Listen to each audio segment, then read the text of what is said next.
at the end of time.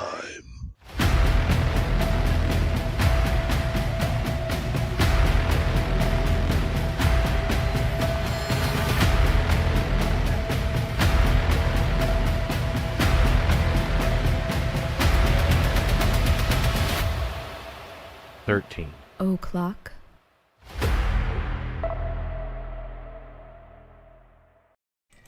Well, hey, you guys, what's going on? It's Wednesday night, time for the main show.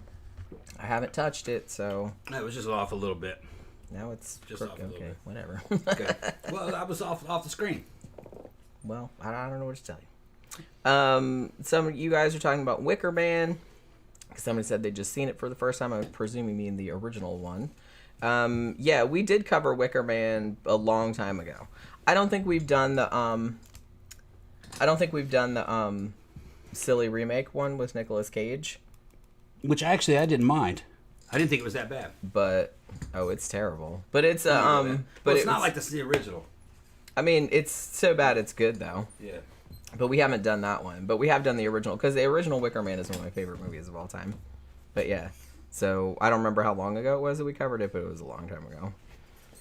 Yeah, Camp Guy said I enjoyed them both. Yeah, I mean, for different reasons, obviously. For different reasons.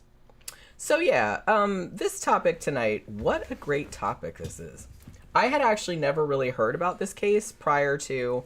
Somebody recommended this to me like a long time ago. And I can't remember who it was. I want to say it was Victor, but I'm not really sure. So whoever it is, if it was you, like, let me know. But it was a while back. Because I kept putting it in the poll and it never won, but it finally won this week. And I kind of got into the case. I watched like a whole bunch of documentaries about it. There's a whole bunch of books about it and shit like that. So it's like really, really interesting. So we're going to cover that this evening. So, like I said, I can't really remember who it was that recommended it first, but whoever it was, like, thank you, because this is actually a really good topic. And I might not have come to this on my own because I don't really, I hadn't heard of it prior to that. Murder Hornet said, back in Texas, just came from Florida 5 hours ago. Yep. It was actually, like, pretty nice in Florida today. Yeah, he was up the Panhandle. That's kind of far from us, though. It's real far. Yeah. Today it was only 59 degrees Fahrenheit. Which means that native Floridians, other than me, are going around wearing sweaters and shit. Yeah, they think it's cold. Seriously, it's been like 60 degrees before, and I have legit seen like native Floridians wearing parkas and stuff. It's ridiculous. I know it's not cold, though. It's not. Well, no. And like I said, I was born in Florida, but I love this weather. I was out today in my sleeveless shirt going, woo, it's so nice and cool out. Yeah, you know, I've been in sub-zero temperatures. I know it's not cold. But they got it's something nice. with it. Their point of view, their metabolism is wonky because they've lived in the South their whole life. But I'll tell you what, Mississippi got cold in the winter. You know, it would freeze, and it was the temperature, the humidity's 100%. So if when you have high humidity and cold, it's just penetrating. It's real cold. But you know, it's 30 degrees Fahrenheit, 20 degrees, almost freezing. It does freeze here every now and then, maybe once or twice a year, but not very often. I think last year we had one night that went below freezing, but that's about it. I remember when it snowed. That was in 2009. Was it 2009? Yeah, I've seen snow in Florida once or twice, but it's not like snow where it's on the ground. It's just kind of like, oh look, little flakes of snow for a second that just like melt when it No, hits it's the ground. stuck here. It's stuck on Mount Dora because I went there and saw the damn lights in the snow. Went and toured through it. It's stuck on the ground. Sometimes in the central part of the state it gets slightly colder. Because I was still living on the coast at that time and it just melts over there. It didn't stick on the road. You know what I mean? It just turned into water. Yeah. But all the lawns and everything, it was covered in snow. Lasted about a week, and then it all melted. I never heard of that happening. Yeah, up Mount Dora. Well, like I said, that's the central part of the state. I was living on the coast at the time, and it never sticks over there. Yeah. You would just kind of see the flakes floating around in the air. You know what I mean? Mount Dora looked like Boston. That's crazy. For about 5 days. So yeah, I wasn't living over here then. So, because usually if it gets real cold, it'll be like somewhere like Ocala or somewhere like that, like way in the middle of this. But that was a really unusual winter, though. Well, yeah. For Florida, it's like once every 50 years it does that. Yeah. John Gora said, I watched The Skull from 1965 by Terence Fisher. Had Peter Cushing and Christopher Lee. Corny movie, but gorgeous looking. Yeah, we covered that one not too long ago. I think, correct me if I'm wrong, but wasn't that an Amicus? Like one of the, well, I don't want to say one of the few movies, but one of the movies that Amicus did that was not an anthology. It was actually pretty good. I didn't mind it. I think we reviewed it a few months back because I remember watching it not that long ago. Either that or I just reviewed it. I just remember watching it and talking about it not too long ago. That's all I'm saying. But yeah, so before we get into the topic, let's do some of our little affiliate stuff here. So today, our affiliate marketing partner that we're going to be talking about Skillshare. So this is a repository of online classes, generally anything creative that you want to do. If you want to start your own YouTube channel, or if you want to write a novel, or if you want to learn to paint, or whatever it is, there's all just thousands and thousands of classes on there taught by professional instructors in everything from music production to figure drawing to marketing, video editing, graphic design, pretty much any creative thing that you would want to learn to do. There's somebody on there that will teach you how to do it. And they have all kind of classes ranging from beginners to experts. So be sure and check my referral link in the description box for 1 free month of Skillshare. So this is full disclosure, obviously. Of course, we're Skillshare affiliates, so we get a small commission whenever you purchase through that link. But there is a link in the description box. Please click it and subscribe to Skillshare. You get 1 free month. All right. So this case, I love old-timey crime shit. You know what I mean?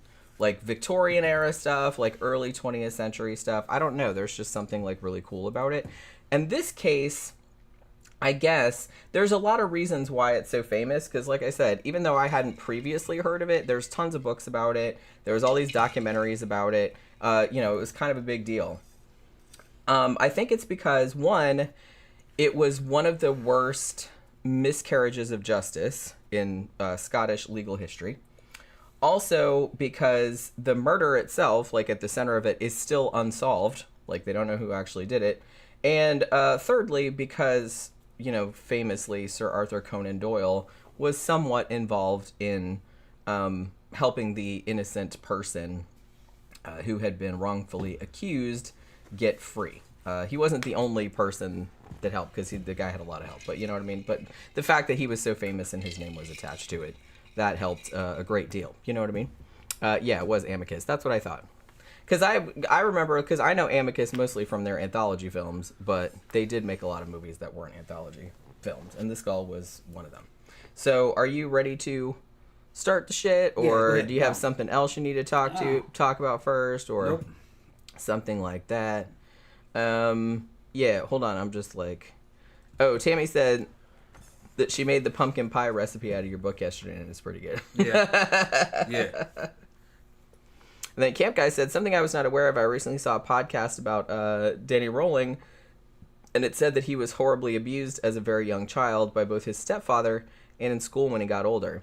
Yeah, did we do a show about Danny Rolling, the Gainesville Ripper? Uh-uh.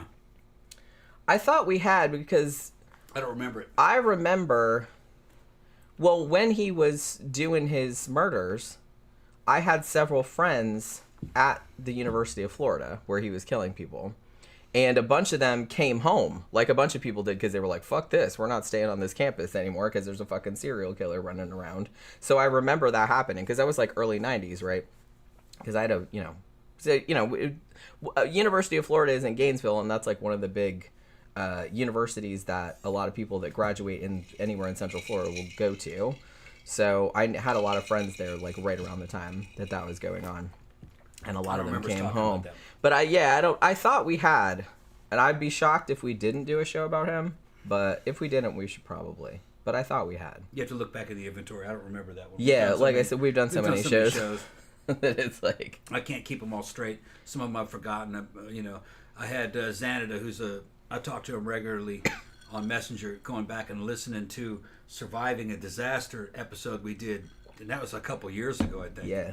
Everybody liked that show. It got a lot of good comments on it, a lot of hits on it. Some people even asked me to fucking do a part 2 of that. Yeah, we could do a revisit on Yeah, that. revisit on. I can throw that in the poll. How to survive the apocalypse. Murder Hornet said Tom was the Zodiac killer. Oh shit, did I say that out loud? Yeah, I'm a little young. Zodiac killer's dead, man. Yeah, he was the Zodiac killer when he was a baby. Yeah, when I was a baby. Yeah. he was a serial killer baby. Oh. Yeah. Has anybody made a movie serial like killer that? When I was fucking 3. Yeah. Yeah. You run around like a toddler, Yeah. like shooting people. Yeah. That would have been driving cars at 3. Sitting on a box. Yeah. Making ciphers to the police at 3. You're pretty smart, Tom. Yeah, I'm fucking smart, but He's like a genius and he was 3 years yeah, old. at 3, I'm a serial killer. Making codes that they barely cracked just recently. Yeah. Maybe that's why. Maybe they're too easy because it Yeah. came from like a child's brain. Yeah. See? I'm gonna write a book with that theory and sell 1 million copies. Because even though I'm just gonna pull a bunch of stuff out of my ass. Yeah, my that's what husband is the Zodiac. I'd have been like Chucky. Like, running around in Oshkosh Bagosh. Yeah. Oh shit, man. Tough skin jeans. Green ones. Yeah, there you go. Yeah, from like 73. Yeah, yeah. I know. It was like the Zodiac shop people. Yeah, and yeah. stat people, but yeah. Sorry, we both have colds, so Yeah, we're kinda sick. Kind of bear with us a little bit if I have a coughing fit or some shit like that. Actually, about an hour ago, I had like a really bad sneezing fit. I just sneezed and sneezed and sneezed. I thought it was never going to end. Camp Guy said, Gacy was abused, Kemper was abused, Panzram was abused. Yeah, I mean, not all of them were, but the large majority of serial killers were indeed abused as children. Not that that excuses what they do as adults, obviously, because a lot of people were abused as children and grew up to be perfectly fine, but... You know. You beat on a dog, man. You'll make that dog mean. Same thing. People the same way. Some of them will just become real mean. Yeah, yeah. So, you know, although there are exceptions to the rule, like some serial killers grew up, you know, in totally normal families, but I think the majority of them did have fucked up shit happen to them as children. I think a lot of them were more like Dahmer. I think a lot of them are kind of like that, where they're just more like neglected than they are abused. They're just kind of left to their own devices, and they end up getting into these weird perversions, power trip stuff. And they start having these fantasies, they can't control them. I think that's most of them. I don't think most of them were abused. High Desert says, what were those killer baby movies from the 70s called? It's Alive. The first one's great, actually. Yeah. Yeah, the It's Alive movies are pretty good killer baby films. The first two. Yeah, the first one I love. That's like actually one of my favorite movies of the 70s. It's a real good low budget 70s flick. It's great. It's great. Yeah. I love it. That one also ends in the fucking California storm drains. Yeah, that's right. I think it did. They had to go down there to go where all the big giant ants lived in them. Yeah. Baby went down in there. Yeah.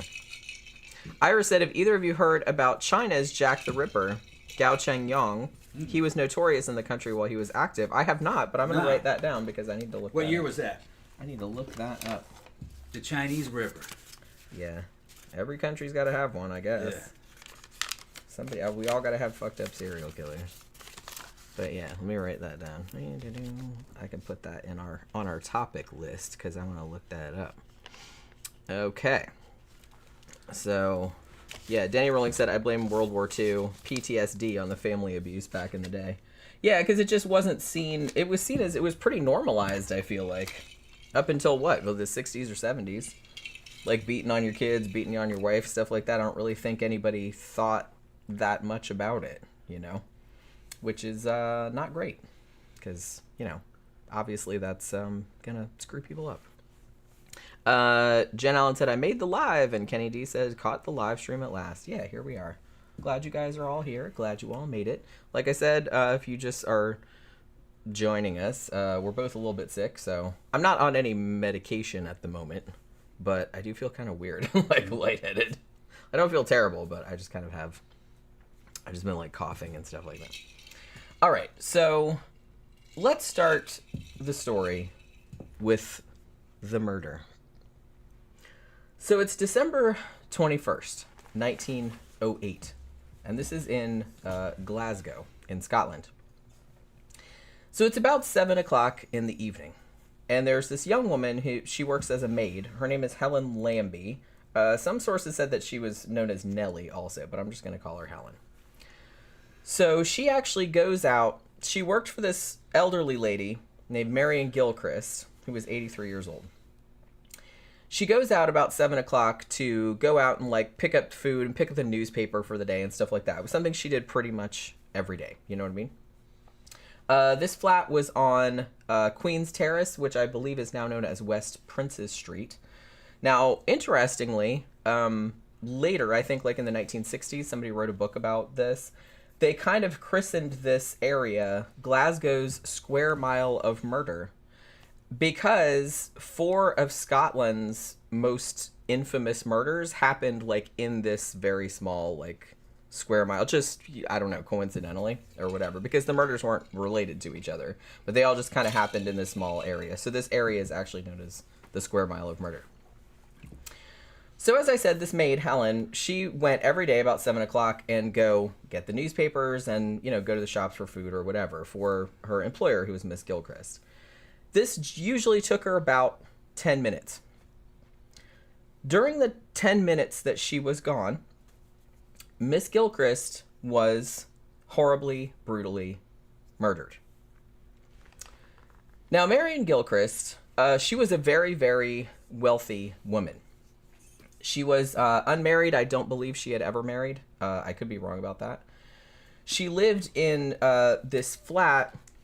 It was on, you see, most of the, this always confuses me, because most of the sources already said that she lived in a first floor flat. Now, in the United States, that would mean she lived on the ground floor. Right. But in the UK, that means the second floor. Yeah. Because they say ground floor, first floor, which, like I said, to me is very confusing.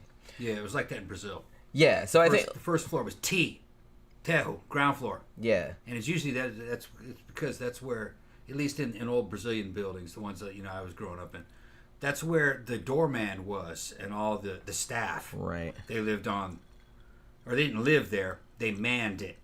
And nobody lived on the ground floor. That's where security was. Right. Basically. Yeah, this particular building, at least, and it's still there, the building, I believe it's been converted into flats for students at this stage. Or at least, like, as far as, like, the documentary that I watched. Because they went to the actual place where it happened, and there were, like, some students living there.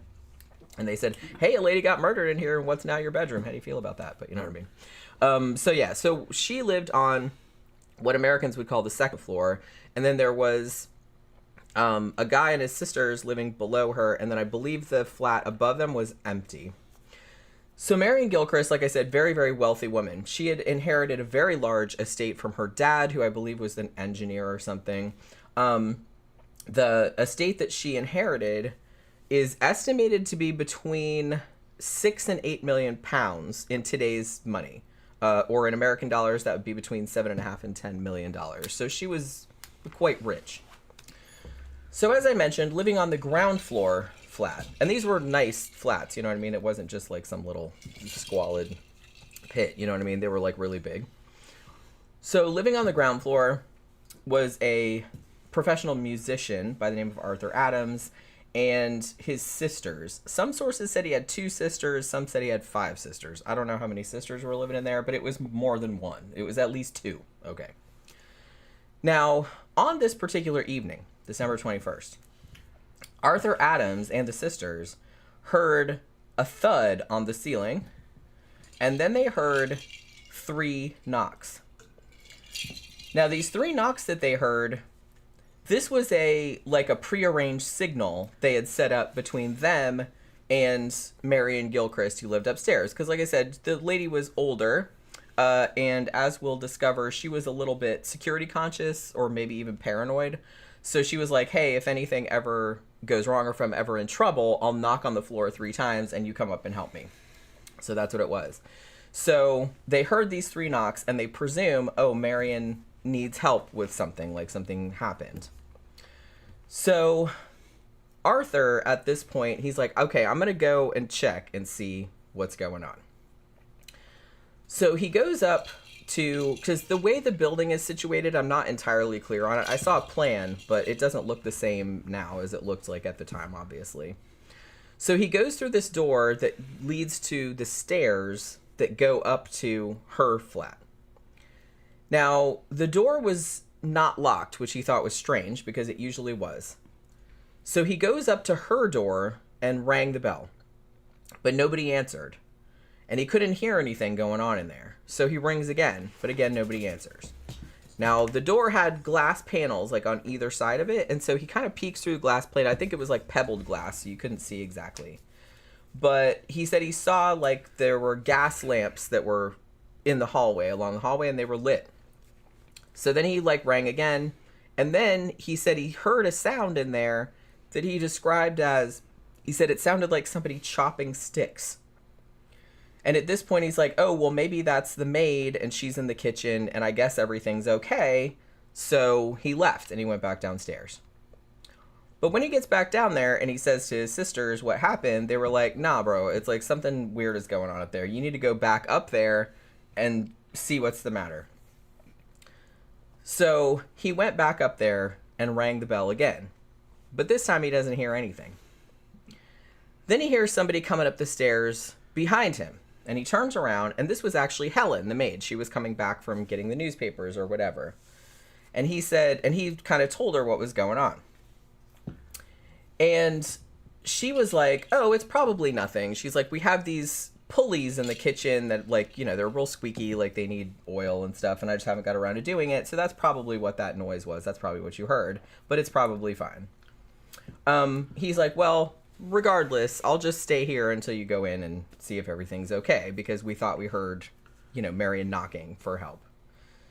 So Helen unlocks the door and goes in to the kitchen, because I think there's like an entryway and there was like 2 doors on either side, at least like according to the plan that I saw. So she goes into the kitchen, nothing's in there, everything looks fine. And then Helen leaves the kitchen, and then a dude comes out of one of the bedrooms, like the spare bedroom, not Marion's bedroom, but the other one. He comes out of this bedroom. They described him as wearing like a light-colored overcoat. They said he looked well-dressed like a gentleman. He didn't look like a bum or a criminal or anything like that. You know what I mean? Because you know how class-conscious the UK was at that time. So they said he looked like a gentleman.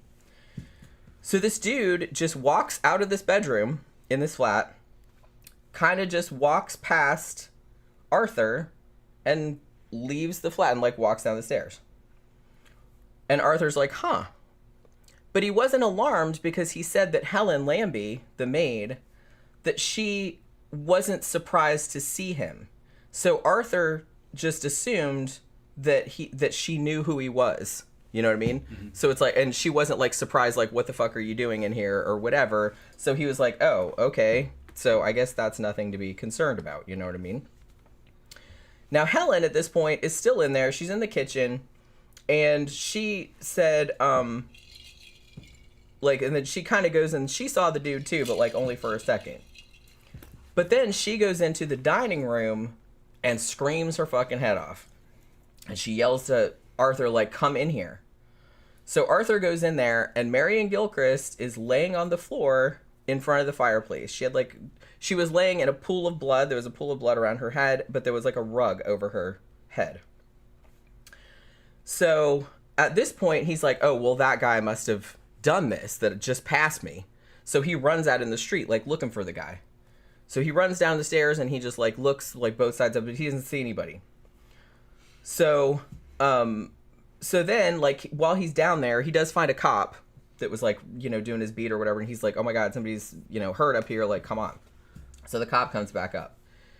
They all go back in the dining room, and they take the rug off of her head. And I saw the crime photos from this. Man, that poor woman was obliterated. Like, her head was, oh my god, it was awful. And it's like, I was watching the documentary about it, and they didn't really warn you, like, before they were going to show the picture, and I was like, god damn, I didn't expect I was going to see that. But yeah, it was pretty fucked up. Her head was smashed, huh? It was pretty busted, yeah. Okay. You could see the skull? Kinda. It was a black and white picture, but, so you couldn't really tell. Were they showing the back of the head or the front of the head? It was the front of her head. Although I think... You could see the face? Yeah. Right. But I think the picture, the weird thing is that the picture, she was face up. Well, they just kind of showed the head. Right. But then some of the sources I read said they found her face down. Okay. So I don't know if the picture had been taken after they'd flipped her over or what. You know what I mean? But it was pretty fucked up looking, regardless. So, yeah, so she had basically been beaten really bad, like around the head. They found, though, that she was actually still alive. She was still breathing. So at this point, Arthur, like a doctor lived across the street. So he runs out the house and goes over there to get the doctor and brings the doctor over. Unfortunately, by the time the doctor got back over there, she was dead. Now, the doctor, when he was over there, he thought that the murder weapon was probably one of the dining room chairs because it was just covered with blood. It was like a big, heavy, wooden chair. Now, interestingly, this will kind of come into play later on. That this doctor, the first doctor to arrive on the scene, and he's like, oh, that must be the murder weapon because it's like the chair leg had like blood all over it. It was just like a that. leg? No, it was the whole chair, but I think there was just like blood all over the chair. It's kind of hard to use a chair as a weapon. If you I know. Well, I'll get into like, don't jump the gun because Right. there's like a lot of other stuff about this. All right. But the thing about it is that, so he's like, well, that must be have been used to kill her because it has blood all over it, like just the pattern of the blood and everything. Interestingly, this doctor, and this is a whole thing that we'll get into later, but was not called as a witness at the trial. So, even though he was the first doctor to arrive and see the body. So there you go. Weird. Yeah, well, like I said, we'll get into that. So, the cops get there, obviously, and they start looking around the place. Now, there's a gas lamp in the spare bedroom where the dude came out of. You know what I mean? And it was lit. And Helen, the maid, said, I swear I did not light that lamp before. Like, that wasn't lit when I left the house to get the newspapers. And below the lamp, there was like a used match, and then there was also a box of matches that were a brand that they didn't use, like, in that house. Or, at least according to the maid. She's like, yeah, we don't use that brand. So they thought that was a little weird. On the table, next to the matches, there was like a tray with a bunch of jewelry on it. There was a gold watch with a chain on it. And there was also a small wooden box that had been broken open. And it had contained like documents, just like papers and stuff like that. And they said there was just like papers all over the place. So they asked Helen, well, is there anything missing? Like, are any of the valuables missing? And she said the only thing that she could see that was missing was this diamond brooch. It was like a gold moon shape, like a crescent moon, like with diamonds around the outside. Now, interestingly, she said that was the only thing that was missing. Now, this woman, Marion Gilchrist, she collected expensive jewelry. She had jewelry all over the shit. There was like expensive jewelry everywhere. So the fact that that was the only thing that was taken, along with whatever paper had been taken out of this wooden box, would seem to preclude the possibility of like robbery, because there was just money and jewelry laying around everywhere and none of it was taken. Which, again, is something else we'll get back to. So they asked Helen, well, did you see the guy who ran out of the flat? And she said, well, I just saw him for a second, or she just saw the side of his face. What? Oh, I thought you were going to say something. No. Oh, you made a thing like you were going to say something. Drank some of that. Oh, okay. She's micromanaging me. She's watching. I'm not. No, it's like because usually that's the sound you make before you say something, and I thought you had something to contribute about this situation so far. So she was like, "Yeah, I didn't really get a good look at him." And then they asked Arthur, the neighbor, "Well, did you see him?" And he's like, "Well, I didn't really get that good a look of him either because it's like I didn't have my glasses on, like they're downstairs, so I didn't get a great look at him either." So basically, all they could say, and their descriptions kind of matched. They said the man was like in his mid to late 20s. He was average height, 5'8", 5'9", something like that. Slim build, dark hair, clean shaven, had a light gray overcoat on, and a dark cloth cap, which could have described, as the one documentary I saw, it said probably described half the men in Scotland at that point. So how old was she? Who, the maid? The victim, yeah. Oh, the victim. Yeah. 83. Okay. 83. All right. Yeah, she was an elderly lady. All right. Still pretty spry, though, by all accounts. Must have been robbery. She I was a witness to something. He killed her. Something like that. No. Victor, you think the motive was sexual? No. Okay. All right, we'll see. Well, I know about this, so like I said, you're trying to like, you only have like tiny bits of evidence, and you're already trying to like figure it out when you don't know all the stuff. Okay. Well, But smarty pants. No, I'm just saying. All right, no, I'm just saying. Why are you trying to figure it out before I tell you everything? It doesn't fit sexual offense. It fits more like something like robbery so far. I'm just trying to. Right. I'm just saying that. Well, that was what the cops thought too. Only nothing was taken other than that one thing. And some kind of hit. But, well, yeah, we'll get into that. Okay. So what they decided to do was they had this very vague description of this dude who was seen leaving the apartment, or the flat rather, and they sent them to all the pawn shops in the area because obviously they thought someone was going to try and pawn that diamond brooch, right? Which was the only thing that had been, the only valuable thing apparently that had been taken from the apartment. Now later that night, apparently Helen went down the street to tell Marion Gilchrist's niece, whose name was Margaret Burrell, what had happened, like about the murder. Now, so the cops from the beginning, they were like, okay, this probably was somebody that Marion Gilchrist knew, either a family member or somebody she knew, because she was very, like I said, security conscious and paranoid and would not have let somebody in that she didn't know, and there was no sign of forced entry, right? They looked into her maid, Helen Lambie. They were like, do you have any boyfriends or acquaintances that you might have told that Marion Gilchrist had all of this expensive jewelry in the flat? Maybe they broke in, maybe Helen Lambie like let them in or something like that. They couldn't really find anything along those lines either. Because, like I said, the thing about it was that Marion had there was jewelry like laying out in her house, but she also had a bunch of it hidden in there too. There were even rumors that she'd sewn some of it into her curtains, and it was like under the mattresses, and it's like she had it everywhere, right? Now, at the time, they estimated that she had, in those days' money, 3,000 pounds worth of jewelry in her flat, which in today's money would be almost £500,000, or about $560,000 in American money, of jewelry in her house. None of which was taken, like I said, other than that one brooch. So yeah, and that was kind of why she had all that stuff in there, and that was kind of why she was like afraid of burglars and shit like that, and that's why she had the whole knocking thing with her neighbors downstairs and shit like that, right? Because she was kind of paranoid about it.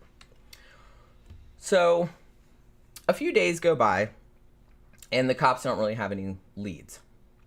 But then this 14-year-old girl named Mary Barrowman came to the police at the behest of her mother and said, oh, I was walking along West Princes Street, where the Marion Gilchrist house was, at about 10 minutes past 7, and I saw the guy, like he almost ran into me.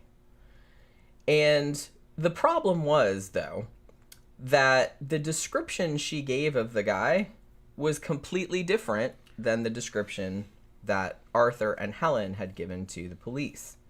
She said that the dude was 28 to 30, tall, thin, also clean shaven, nose kind of large or like bent to one side, had a fawn colored overcoat believed on, that was waterproof, they thought, dark pants, cloth cap made out of tweed, and like a dark colored one, and brown boots. That's close though.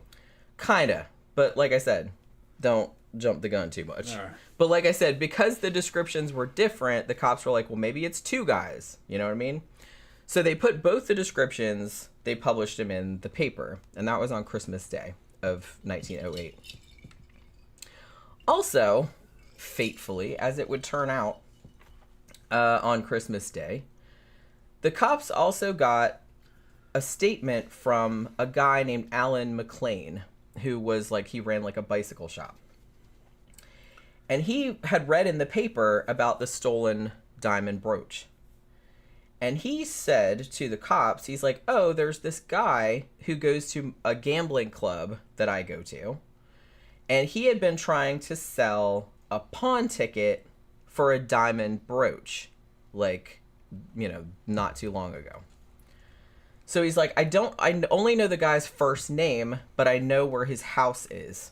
So he's like, so I'll show you where his house is. The dude's first name is Oscar. So he takes the cops to this house, which is on St. George's Road. Now, on the outside of the house, there was a little metal plate thing, that says what the people's name is. But this plate said A. Anderson, dentist. It wasn't a dentist's office, though. It was somebody's house. And the house belonged to a man named Oscar Slater. Now, Oscar Slater was not his real name. His real name was actually Oscar with a K. Joseph Niner, I think is how you pronounce his last name, or something like that. He was actually originally from Appalling. I'm not really sure how you pronounce that either. Which Upper Silesia, which at the time was part of Germany. I believe now it's part of Poland.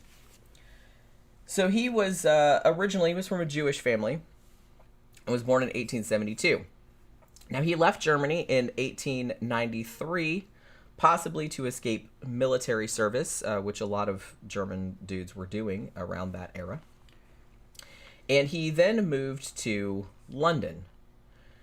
Now, while in London, he worked as a bookie, pretty much, and he went under various pseudonyms. Like, he tried to kind of hide his heritage a little bit, so he kind of had some anglicized names.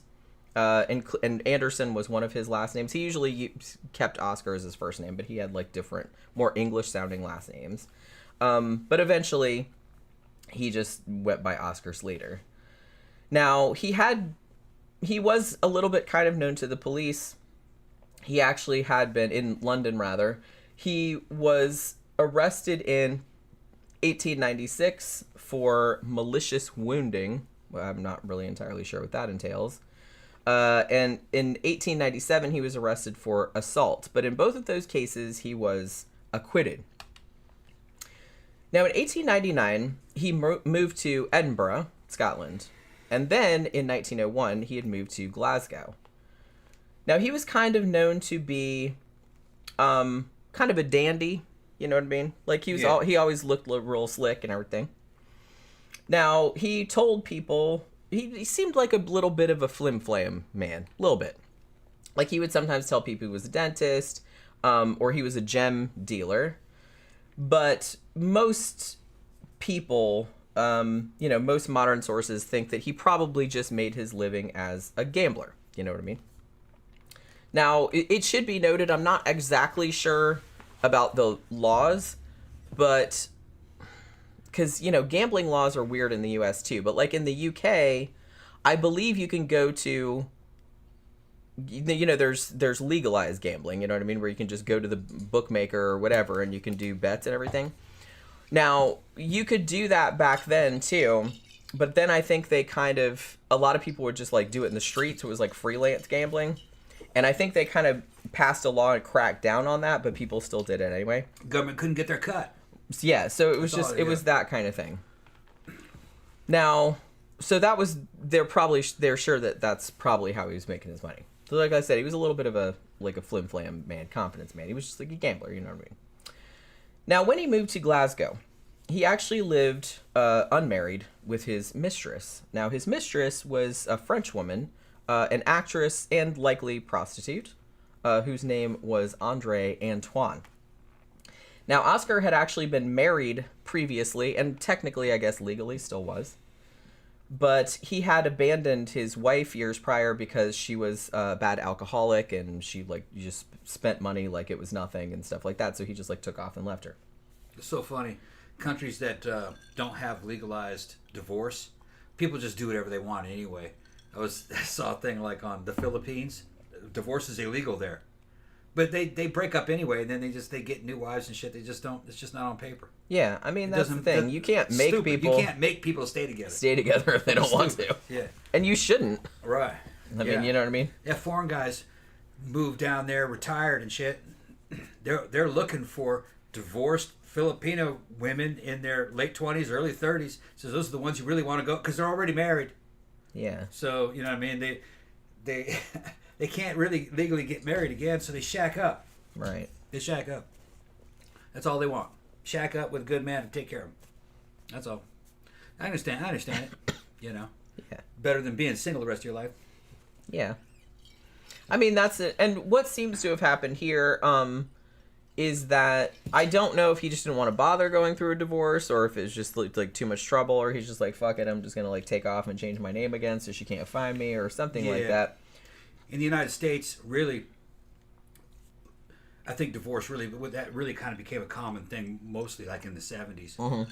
But people got divorced anyway. Yeah. And a lot of times, half the times illegally, they just moved. Yeah. If you moved to another state, especially early 1900s, you could get married as many times as you wanted as long as you kept moving. Yeah, if you move from state to state, because prior to the advent of them, like, keeping records from state to state, like, as long as you weren't drawing attention to yourself, I don't think anybody would notice. Yeah, they didn't notice as long as there were no complaints, really. And they had to track you down. Yeah, somebody had to, like, bring charges against it if they found out some shit. Yeah, most of them didn't care, I don't think.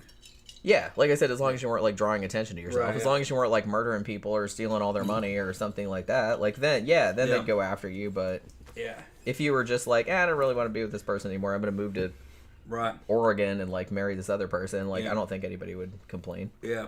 Unless somebody brought charges.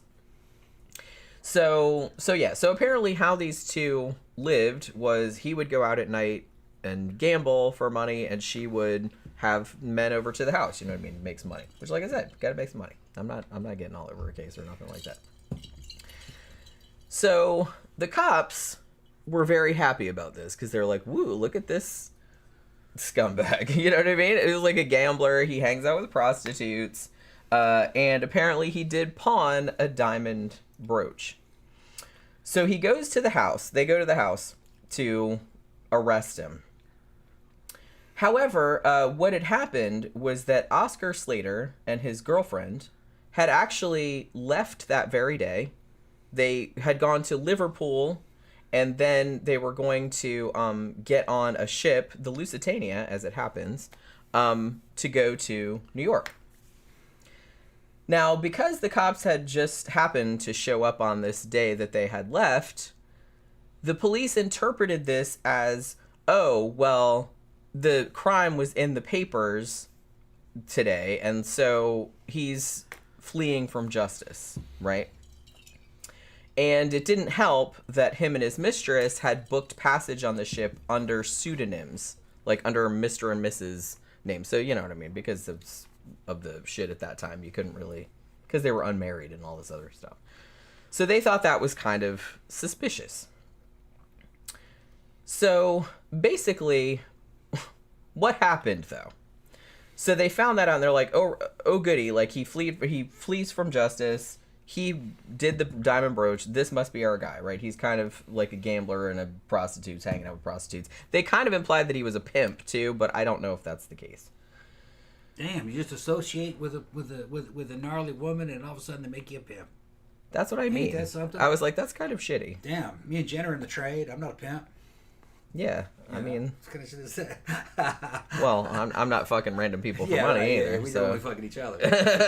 You know, that's a completely different situation. Yeah. But I mean, well, obviously he knew she was a prostitute, but I don't think he was pimping around. I think she'd been a prostitute prior to that. She's probably just freelance. That's what I mean. Bring all the money, baby. You know, some dudes don't care. Yeah, like I said. Yeah. I kind of feel like she'd been doing that before, and he knew about it.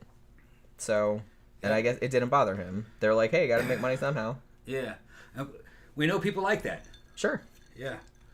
You know, the dude just like, go get that money. Go get the money, girl. You know, yeah. Hey, man, to each his own, you know. That's what I mean. Hey, but they got feminists saying that's women's liberation. It's against the patriarchy. I don't see how it is, but I think it's cope.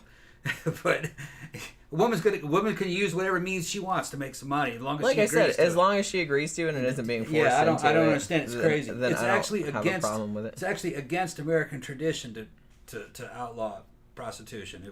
It was legal in most states up until relatively recently, 1900s. Yeah. That's when it. And like I said, I've argued that it's a lot safer when it's legalized. Yeah, they can go to the cops if they ever have trouble. Yeah. You know? Yeah, because if it's illegal, you can't. You can't really go to the cops for because you're gonna get in trouble. Yeah. Although if it's a serious offense, if he did something serious to you, go to the. Yeah. If you're a woman of the trade, a dude beats on you and steals all your money, go to the cops. Yeah. Because he committed a felony. What you're doing is just a misdemeanor.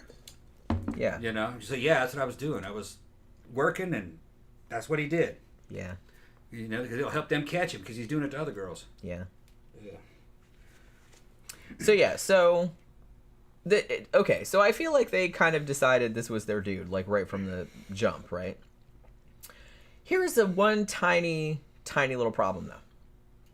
And the cops absolutely knew about this before all of the shit that I'm going to talk about happened. You know the diamond brooch that started this whole thing that, Oscar Slater supposedly pawned? Yeah. It was not the same diamond brooch at all. It didn't look anything like the one that was stolen from Marion Gilchrist's flat. And not only that, but Oscar Slater had pawned this brooch way back in November of 1908, more than a month before the murder took place. So it was, as far as I am aware, it was actually a brooch that he had, that it either belonged to him or belonged to his girlfriend. And whenever he needed extra money, he would go pawn it and then get it back. You know what I mean?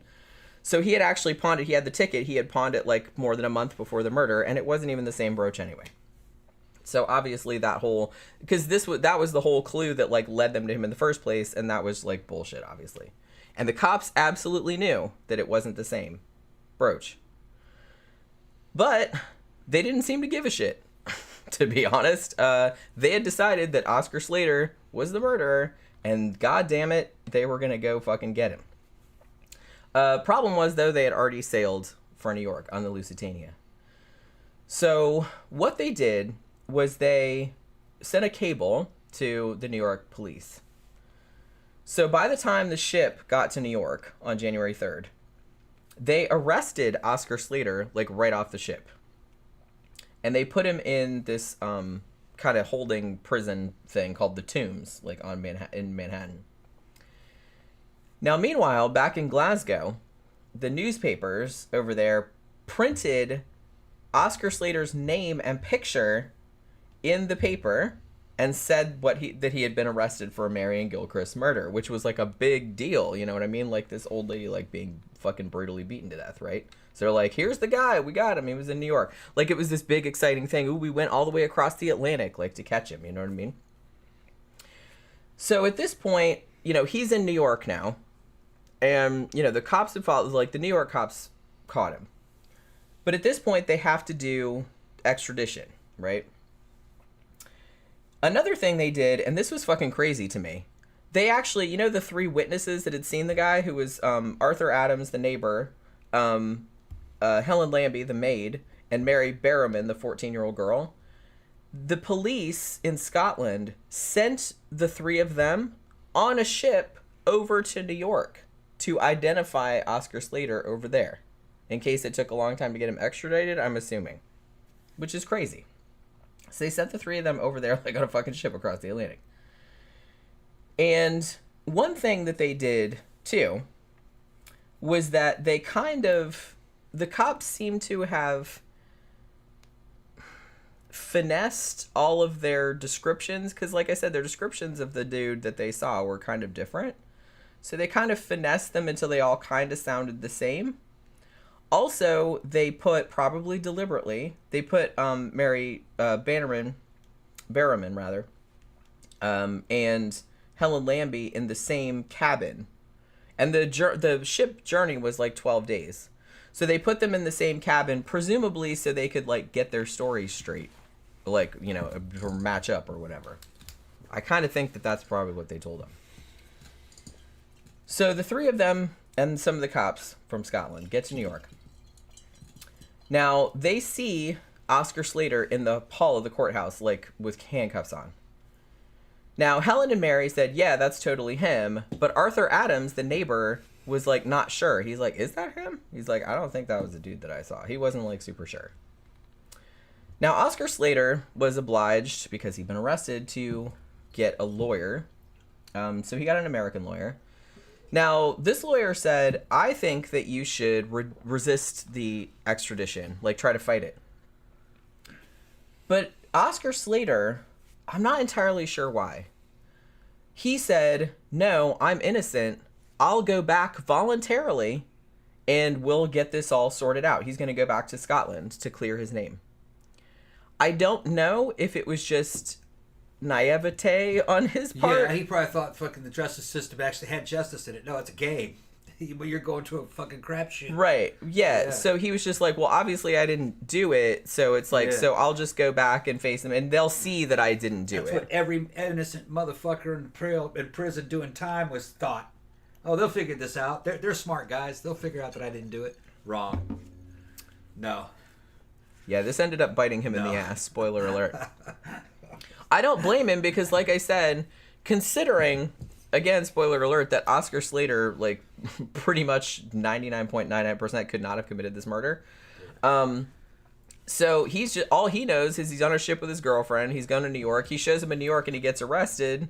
He doesn't know who the fuck that woman is. He doesn't know what the fuck is going on. And he's just like, he gets arrested out of the blue, like, from his point of view. So he's just like, well, obviously I didn't do the shit. So it's like, this can't be right. They're going to figure this out. So even though the lawyer told him, well, you should fight the extradition, like, you know, make them, like, not take you back to Scotland. He's like, no, I'll go. He volunteered to go back to Scotland because he thought they were going to sort it out. I was like, man, no, poor bastard. Yeah. Yeah, it didn't work out quite like that. No, usually what happens is that who's ever arrested or accused is found guilty. Doesn't matter if they're guilty or not. Just by chance, though, because of the police and the circumstances and the way the guy's arrested, they tend to arrest or and accuse the guy that is guilty. So that's kind of an accurate way to do it. But if you arrest the wrong guy and you get him into a courthouse, you'll convict him too. There are certain states, and especially southern states, and well, even California, they have like 90-something, 95% conviction rate. Just anybody who comes in front of them is found guilty. Yeah. Because that's kind of it's kind of a shitty aspect of the justice system is that if you get arrested for something, I kind of feel like the majority of the public are like, oh, well, if he got arrested, there must be something to it. Yeah, right. Because they wouldn't have just arrested him for nothing. I'm like, no, they do sometimes. Yeah. And then they put it before a jury. So he looks guilty, like, from the beginning, which is definitely what happened in this situation. And if you see what a jury looks like a lot of times, especially for like a criminal justice type jury, these just people that are just drafted from the local area, average IQ is probably like 90, so they're not fucking real intelligent, you know. And the defense and the prosecution's happening at a college level. They can't tell what's true and what's a truth and what's a lie. They're not intelligent enough to go through the evidence. So they tend to just convict the guy or set him free based upon emotions, just how the dude looks, what color he is, just everything. Well, that was definitely a factor in this case, too, which we'll get into a little bit. Yeah. But it does seem like, because like I said, the whole reason that Oscar Slater was on the cops' radar was because this dude who he kind of knew that was in a gambling club said, oh, this guy had a pawn ticket for a diamond brooch, and they go to his house. Then they find out, the police found out, before they even went to New York to extradite him, that wasn't the same brooch, and he had pawned it like a month before the murder anyway, so it obviously wasn't the one that was taken from the flat, but they were just like bound and determined. They were like, oh, well, this is our guy anyway. We don't give a shit about that. Yeah. You know what I mean? So crazy. So basically, he's in the Tombs. He's in Manhattan still. And he wrote some letters to his friends, which I guess still survive. And he's just like completely bewildered by the whole situation, as you would be. And they're like, he didn't even know, they said he didn't even really know like what date the murder took place. Like when he wrote letters to his friends, he thought it took place like on a different day and shit like that. So that just goes to show like how much he didn't know about it. Talking about this, something just dawned on me. What's that? I bet you AI would have a more accurate, have a better chance of coming up with a verdict than the average jury. Than the average human idiot? Jury. Sure. Yeah. I bet you if you let AI do it, you'd probably get much better results. And I bet you the AI is at a point where it could do it. They say it's really good at making legal writs. Real good at law. I mean, you could. I would feel better if it had like a human backup, like somebody to kind of look over and or like you could make choose. sure. Do you want a human try? Do you want a human? Yeah, that might work. Do you too. want humans to try, or do you want AI to do it? If I was innocent, I'd say AI, because there's no emotions involved in that. Yeah, because It's just people gonna go might just just be by like, the "Hey, I just testimony don't and like your just by the- face." Just by the evidence, yeah. I bet you AI would be much better at it. Because holy shit, if I got accused of some random crime and I got a jury with like a bunch of, I don't know, Yeah. like super conservative Christians or something like that, they would fry my ass. Yeah, it could be anything. Just people that hate you. Yeah. Just basically you're being tried by a lynch mob. Yeah. But that's what the deal was in that old classic science fiction movie, The Day the Earth Stood Still.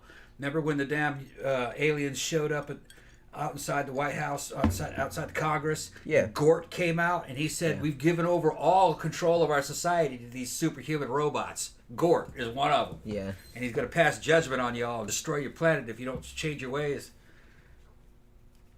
Yeah, it might be better to let AI handle a lot of that shit.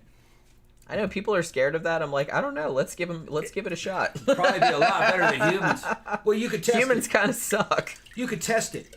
You could test it. You could test it just with real cases and see what the AI says. Yeah. And then cases that were overturned based on new evidence comes. See if the AI predicted that the guy was innocent. Right. I'd do shit like that.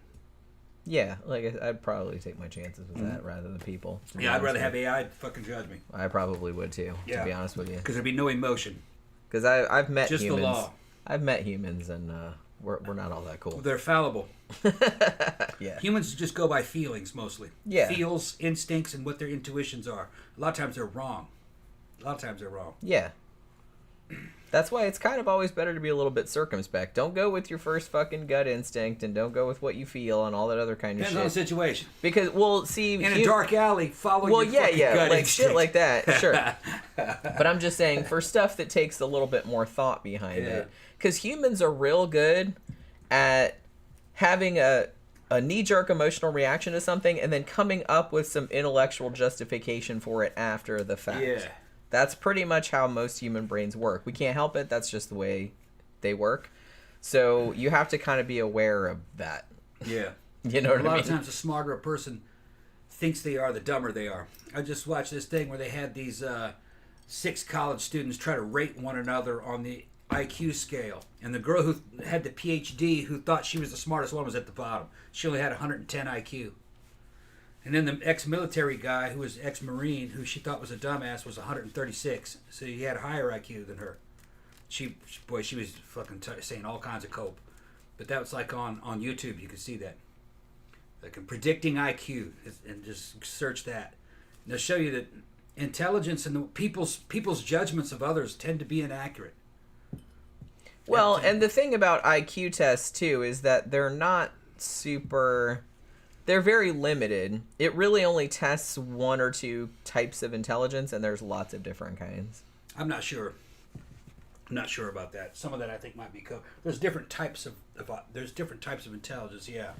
But like I said, the tests IQ, by their nature only test particular kinds. IQ test is about problem solving puzzles. That's all it is.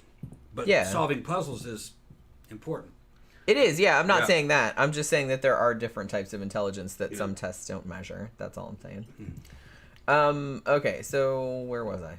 So yeah, so this poor guy is just like completely befuddled by this whole situation. Like I said, as you probably would be, because this is horrifying. So the cops are like asking him, he's like, look, I never met this woman. I've never been to her house. I don't know her from Adam. And they were like, well, what's with all of these aliases that you go under? Like, why does the door on your house say Anderson Dentist when that's not your fucking name? And he's like, okay, well, I'm going to tell you. He's like, when I first moved to Glasgow, I met this woman, the Scottish woman, and I married her. Like I said, he had been married before. Like I said, he was actually still married technically. But, after a little while, we were only married for a little while. She was a drunk. She kept spending all my money and stuff like that. So I left, but we didn't get divorced. So I basically just kind of kept changing names every now and then so she wouldn't find me and look for money. That's basically what he said. And he's like, and I started doing that too, like after he met his mistress, who they were together for a long time, the French lady. And so he's like, we were just kind of trying to stay off her radar. You know what I mean? That's basically all he was doing. Now, here's the thing. So Oscar Slater, and we'll get into this too, where you were saying about what people look like, their race and everything like that, because that was absolutely a factor in this. Because Oscar Slater was a German Jew. Not only that, he was very foreign looking. Like, he looked Jewish, if there is such a thing. I saw pictures of him. I didn't really think that. But in the Glasgow of the time, which was pretty lily white, he stood out like a sore thumb. He just looked Latin to me. And the thing about it is, I mean, you know, anti-Semitism is, you know, very common throughout history, but it was pretty bad in Glasgow around this time period, right? Especially because there had been a lot of Jewish immigration starting in the 1880s into Scotland because they were fleeing persecution from the Russian Empire, right? And a lot of them kind of lived in poorer neighborhoods. There were also other immigrants there, like from Italy or Ireland or whatever. And so there was kind of a lot of prejudice against them. Now, the thing about it, and some people have noted that one of the witnesses, Mary Barrowman, the 14-year-old girl that said that she had seen the guy that left the thing like in the street, had said, and I don't know if she used these exact words, but said that he had like a big nose or like a hooked nose. Like, that's kind of how she described him. So, you know, which obviously is a very common like Jewish stereotype. Like, that's how they used to draw them, like in those cartoons and shit like that. Yeah, that's how North Koreans draw all white people. That's hilarious. Isn't that funny? In North Korean anti-U.S. propaganda, they draw all white guys with that nose. Isn't that funny? Yeah. Because we get all kind of noses. You should hear some of those defectors some of those defector girls they got one, I forgot her name, Yoeen Park. They all, you know, I don't remember what her name is, but she's married to an American guy now. But she says the first time she saw an American guy, she was fucking super impressed. Because they weren't like they were drawn, you know. Well, yeah, we don't look like she expected a monster. Yeah.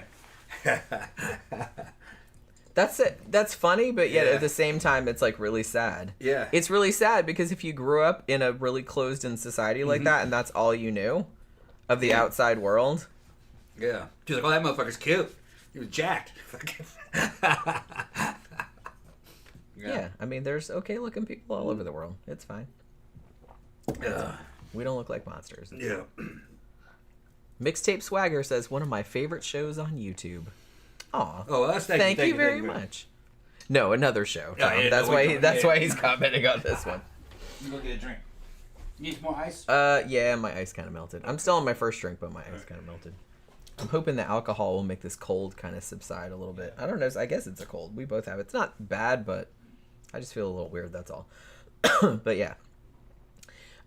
Yeah, so no one's entirely sure, like, how much anti-Semitism played into the cops going after Oscar Slater, but I'm pretty sure it was a factor. Because one, you know, because he was quote unquote foreign looking and he stood out. Two, he was kind of a little bit of a petty criminal already. He was a gambler and stuff like that, hung out with prostitutes. So, you know, not really looking too good for him, right? It's just seems like he's not going to get a fair shake at all. I will note also that after Slater was arrested, the remainder of the Jewish community in Glasgow, which I believe at that stage was just like a few thousand people, maybe like 4,000 people, something like that, they didn't really want to come to his defense, which is kind of shitty, but I can also understand because they didn't want to be seen as... It's like they were dealing with their own shit at the time, and they're like, look, if we look like we're standing up to like defend a possible murderer, then the target's going to be on our backs too. So they didn't really want to do that, which, like I said, is kind of shitty, but I understand where they were coming from. You know what I mean? So Oscar Slater, as I said, voluntarily went back to Scotland because he was just going to clear his name. You know what I mean? Which, like I said, seems so sadly optimistic. And that just, I don't know, that just really makes me sad. So he goes back, and the cops were making a big deal of, oh, we showed up at your house and you had just left that day, like, got on the ship and like went to New York, almost like you were fleeing from justice. And he said, no, it's like this trip has been planned since the beginning of December. He's like, I've written a lot of letters to my friends saying, yeah, I was going to take this ship to New York. I think he was going to San Francisco ultimately, like to open up a gambling club out there or something like that. So he had been planning it for quite a while and had bought tickets in advance. But of course, the cops didn't really give a shit about that either. He also had an alibi for the night of the murder. He actually was seen at a billiards club earlier in the evening. And his friend said he left about 6:30. Which is about half an hour-ish, like before Marion Gilchrist was killed. But at that point, like, he went home. He had dinner with his girlfriend and his girlfriend's maid, whose name was Catherine Schmaltz. He was in the house until about 8 o'clock. He went out into the alley behind the house to smoke, where his neighbor, who was a grocer that knew him, saw him. So he was obviously there then. And he was also seen at another club, like a gambling club, like later on that night. So he seemed like he was at home or just in his own little area all of that night, and a lot of people saw him, and so it's unlikely that he had been at Marion Gilchrist's house at any point. So they put him in a lineup, or an identity parade, as they would say over there. And they did have several witnesses that came forward saying that they had seen him around that area of Marion Gilchrist's house on the night of the murder. However, it should be noted that all of these witnesses that they brought in only came forward after Oscar Slater's picture had been in the newspaper, which seems a little prejudicial. And it should be noted, too, that the other people in the lineup, which were, I believe there were 11 other people in the lineup, 9 of them were cops, 2 of them were railway officials, all of whom were white Scottish people. So they didn't have any Jewish competition up there. They didn't have any other foreign-looking dudes. Yeah. He was the only one. So he's standing there like, hey, you could have put another Jewish guy I'm there. the Jew. Yeah, you know what I mean? Put another Jew in there, they would have picked him. Which they would not do that nowadays. No. They would not do that. No, they put people of similar descriptions. Yeah, because they want to make goddamn sure that it's like you're picking the one. Which one it is. Yeah, right so they're not going to put like 11 super white dudes and one quote unquote foreign looking dude. Might as well put 11 Chinese guys there. That's what I mean. That's what I'm saying. So the fact that they did it, and I'm just going to say, and all these people are long dead, so it's fine. Those cops knew exactly what they were doing. It seemed like to me. They just wanted... Either that or they just didn't give a shit. Or they didn't give a shit. They were just trying to get through the thing as fast as they could. Yeah, I mean, I'll get into like some theories about this later on.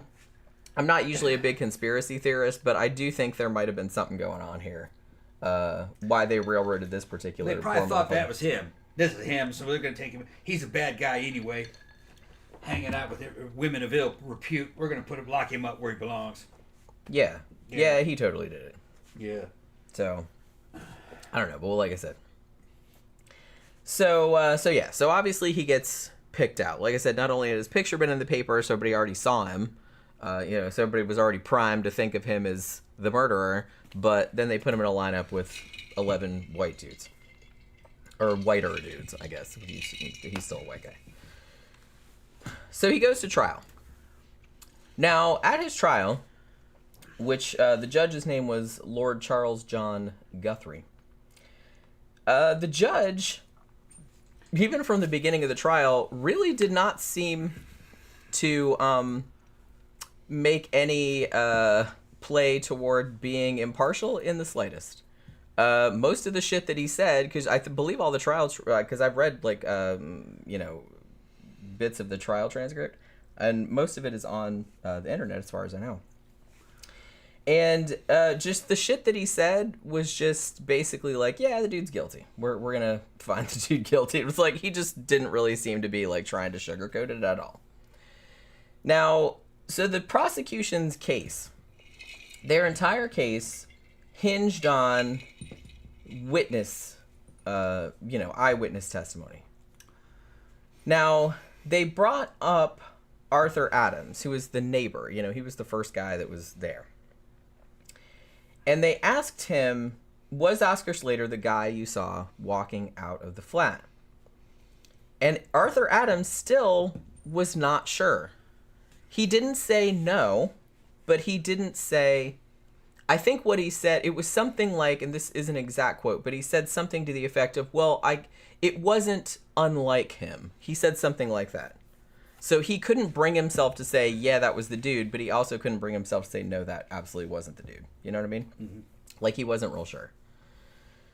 But then they brought up Helen Lambie, the maid, and Mary Berriman, the 14-year-old girl, and they's like, yeah, that's totally him. You know what I mean? Which, like I said, but they had also kind of gotten their stories together on that journey over the fucking Atlantic. So there was that too.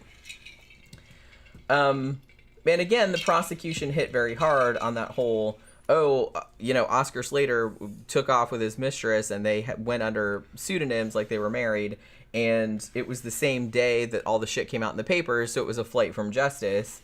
Even though it had at this stage, I believe, been proven that that his ship journey had been booked like at the beginning of December. So they had been planning this trip for several weeks at this point.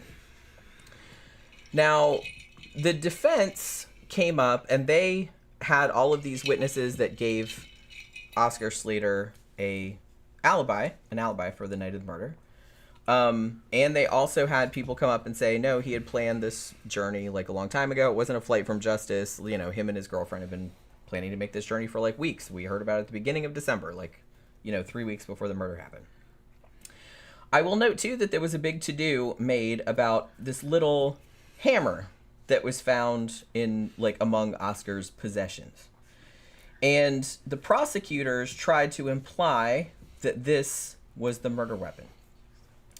Even though, and I believe he even said this at trial, even though the forensic examiner or whatever said that hammer was way too small to have inflicted the wounds that they saw on Marion Gilchrist's head. They're like, there's no way. It would have had to be twice that size at least because of the damage that was done. Because it was a little bitty hammer. And he actually said, or rather his girlfriend said, he's like, well, that's just the hammer he used to break coal, for the fire. It's just it was a little bitty hammer. But they try to make out that was the murder weapon because they found it in his shit or whatever. And as I mentioned before, the medical examiner, the doctor that had come there at the scene, he thought that the murder had been carried out by the chair because that's what had the blood all over it.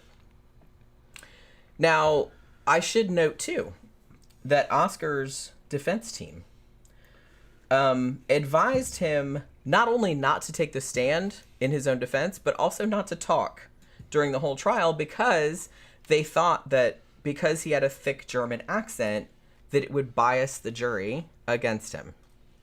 Which, as it turned out, they didn't have to worry about that because the jury was already prejudiced against him, so it didn't matter if he talked or not, evidently. It might have helped if he had taken the stand in his own defense. I'm not entirely sure. I mean, hindsight's 20/20. Now, so it's crazy to me because when you read through the trial transcripts, pretty much the defense counters every single prosecution thing. It's like, look, that wasn't the brooch. We have the pawn ticket. It was completely different. It was pawned at a completely different time. It's like, look, he booked this trip that you said was a flight from justice 3 weeks before the murder. Everybody knew about it. He wasn't fleeing from anything. It was already planned. He has this alibi. All these people saw him at this club or at this house or whatever. And it's at the time of the murder. So it's there's no way you could have done it. But still, the judge, who seems to have decided prior to the festivities starting that this dude was guilty no matter what, he basically said that Oscar Slater had poor character. And this is a direct quote from the judge. He said, "He's maintained himself by the ruin of men and on the ruin of women, Oh, shit. living for years past in a way that many blackguards would scorn to live.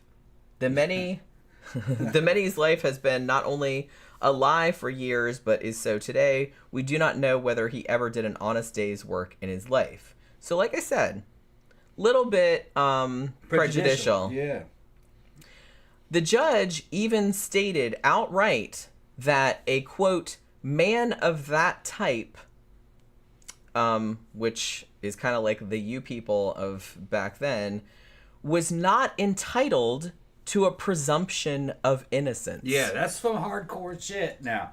Now, That I says watched this a bitch is documentary. guilty until you prove him Yeah, innocent. That's what that I means. watched a documentary about. I mean, that is an extraordinary Yeah. statement for a judge to make. And like, I was watching this documentary and said that no, as far as they know, it's like no Scottish judge has said anything like that before or since. Yeah. That is a crazy. That'd get you disbarred in the U.S. A man of that type does not have the presumption of innocence. Yeah, that would get you disbarred in the U.S. He just said that. Yeah. Holy crap! I could not believe that. Like when I read, I'm like, that is out of line right Yeah. there. Your license needs to be revoked when you, Yeah, when big you time. say that shit. And the shitty thing is that Yeah. I don't think the judge got in trouble for this, even though he absolutely should have. Oh, yeah. It's got to be a fucking fair and impartial fucking court system. I mean, he had just the decided. facts. Just the facts, man. I don't know. I don't know if the judge just was like, I don't like this motherfucker because he's a Jew and a German and he's like hangs out with hookers. Yeah. And he just decided, man, fuck this guy. In the U.S., that'd get overturned by the Supreme Court. It'd probably take fucking 10 years to get up to the Supreme Court. But I don't even think the Supreme Court, some of the higher courts of the state that you're in would go, oh, no, you can't say that in front of a jury. They'd demand a retrial, probably. Well, that's what, like I said, I Yeah. watched the documentary one of the documentaries that I watched was a Scottish documentary. Yeah. And they were talking about this and they said they're like, they couldn't believe it themselves. And Yeah. it's like no judge prior to that had ever said that. And no judge after that has said anything like that. He's tripping. They're like, because they're like, Scotland takes great pride in the fairness of its legal system. And it's like, for somebody to just say something like that outright is just completely outrageous. The idea of the law in most of the states inside our union, all of them except one, are based on British common law. So it was the idea of at least having a fair and impartial jury and having a fair judge, somebody who's neutral about that's a British thing, and that went on to Scotland, Ireland. And it's a good idea. Yeah. Now, whether or not that actually happens in real life, well, juries, it's easy to fucking turn juries against people. Yeah, of course They're kind it of is. dumb, People are fallible, like you yeah. said, so it doesn't work out that But good in practice. at least you got to go through the damn. But like I said, it's a judge good is idea the last in one theory. that's supposed to say some shit like that. Yeah. Yeah. But that's why it's so shocking. Now, Well, at that's why sentencing, everybody comments. after the jury finds you guilty, at sentencing, he can say all kinds of shit to you. Yeah, because they go, well, 'Cause the jury technically has now decided. you're guilty, so Right, I yeah. can say whatever I want about Right, you. but he's already found this dude guilty. Yeah, and like I said, just from reading, just skimming through the transcripts of the trial, it was pretty clear that the judge already thought the dude was guilty, like from the second he Yeah. walked into the room. And he Yeah. said statements that he made, like, were pretty obvious about how he felt about that. And now, the one state that is not based on British common law is Louisiana. It's based on French Napoleonic law. You're guilty until proven innocent. There, but that's just lock him up, Louisiana. Yeah. Yeah, well, Yeah. It's a fucked up place. it is kind of fucked Yeah, I up. live there. If you're accused there, you're guilty. Yeah. And I really do like, and like I said, this Yeah. doesn't always work out in practice either, but technically, you're not really supposed to be able to use prior convictions against the like on this conviction. Right. Unless, I mean, you can argue that it's like, oh, well, if it's like a murder or something, it's like, oh, this dude was like a convicted killer from before. Like, yeah, you can use that. But like other crimes, like petty shit, Yeah. technically you're not really I supposed to be think able even to in use that. Louisiana they can't do that. No, they can during sentencing phase. You've been found Yeah, guilty. yeah, of this yeah. one. Now, how many you got? I think found most guilty states of two you or can- three other ones. I think Yeah. I think most states, like I said, I'm not sure about Yeah. all the intricacies of all states' laws, but I Yeah. think most of the time, during the sentencing phase, I think you can. Yeah. But during the conviction phase, I don't think you're allowed to introduce. No. But like I said, you can but usually the other team will bring in like an objection, or it'll be like, hey, strike that from the record or whatever. In a lot of states, if you get the defendant on the stand, the prosecution can ask the defendant, have you ever been found guilty of a crime before? Right. In some states, I think they can do that. And I don't know if that's 100% true, but I think they can sometimes. Which that's prejudice. They'll use you to prejudice the jury against you. Yeah. Well, and that's kind of like another one of those gray areas, because if somebody, like, okay, for example, if somebody's being accused of murder, yes, it is relevant if they'd been convicted of murders before, obviously. Yeah. So, to an extent, yes, that should be able to be introduced because that's relevant. But if you've been accused of some other shit, like in this case where he was accused of murder, even though, like, he didn't do it, and they're bringing up all this other stuff, like his gambling shit and, like, the prostitution, which I don't even think he'd been convicted of anything like that. I think the only arrests that he'd ever had were for, like, I think he had an assault charge, and he was acquitted. So I don't think he'd actually, so I don't even think he'd been convicted of anything. Yeah. So the fact that they were just bringing this up as though he was just some scumbag, that's extremely prejudicial and would not normally be allowed. And I don't even think back then this would have been allowed in Scotland. Yeah. In the U.S., 2023, a guy of this background would go unnoticed. He'd be unnoticed, basically. What? He got into a fight? Yeah, I mean, that seems to be... He hangs out with a girl who... And like I said, he didn't even get convicted. Yeah, he got acquitted. He got acquitted of it. Okay, he's accused of being in a And fight. it wasn't even in Glasgow, it was in London. He hangs out with a chick who might be turning tricks? Yeah, allegedly. That's not even... Like I said, even if she was, so what? Yeah, that's nothing. No. That's what I'm saying. That's not... And this guy's saying, he's never done a good work day. That's not beating an old woman to death. Yeah. Yeah. Those are two completely different things. Yeah. I think he was just a street player. Yeah, I mean, it seems to be that that's all he was. Right. He was just kind of like a hustler. Yeah. You know what I mean? He was out there gambling. He's just trying, his girlfriend was making money. Allegedly turning tricks, whatever. They're just trying to make money, you know what I mean? Like I said. Trying to live the life. Things are tough all over. Right. You got to make money. We're trying to live a little bit on easy street. Doesn't seem like he was really hurting anybody, as far as anybody knows. Yeah, there were a lot of these guys in the U.S. Well, yeah, and there were a lot of them over there, too. Yeah. So it's like, I kind of feel like the fact that they just had it, we're just gunning for this dude. Yeah. Like I said, I think a large part of it, too, was the fact that he was a German Jew. Yeah. In Scotland, particularly at this time period, they really did not like Jewish people, and they really did not like Germans. So the fact that there were that he was two of those things, probably did not help at all. I don't really blame the street hustlers of this fucking era. I don't either. Because legitimate jobs of their class, in other words, the kind of jobs that guys like this would get, fucking drudgery, man, and you get killed doing them. Sure. And they didn't pay you shit. I don't blame anybody for trying to fucking... Yeah, you'd probably want to get some kind of grift. A multitude of side hustles. Sure. Which is the internet version of what me and Jen do. Yeah. We're doing all bunch of little hustles. Yeah. Making products and fucking doing shows and shit of different kinds, And... You got to have multiple income streams because you never really can live just on one of them. You need all of them. He's just doing the same thing we kind of did, but he's doing it on the streets. Yeah. Yeah. Well, that's kind of how I saw it. Like I said, he doesn't really seem to have hurt anybody that I know of. He's just playing his... And what he's talking about is entertainment, right? It's gambling. Yeah. Mostly gambling. It was just entertainment. Yeah. So after the judge made all of these extraordinary statements about how a man of that type is not entitled to a presumption of innocence, which, like I said, is a crazy fucking statement for a judge to make, the jury comes back. It only took them an hour and 10 minutes. And they came back with a guilty verdict. Now, I should note, I'm not sure about if anybody knows anything about Scottish law nowadays. You can tell me. It might still be the same, but in this time period, you didn't have to have a unanimous decision. Because in the U.S., everybody has to agree. No, well... It depends on the state. It depends. And on a death penalty case, they usually have to agree. And the other ones, there could be hung juries. There could be. Well, yeah, I know. That's what I mean. If they don't all agree, of... it's usually like a hung jury, and they usually have to do the shit over again. Or you can, they can say, well, they have to do a retrial. We got a retrial, but right. Usually they don't want to retrial it. So what they do is they come to the defendant with a fucking plea. It's like, we don't want to try this over again, but if you plead guilty to this, you only have to do fucking 9 months. You'll be good to go. Shit like that. You know what I mean? 9 months instead of 10 years. Just plead guilty to it.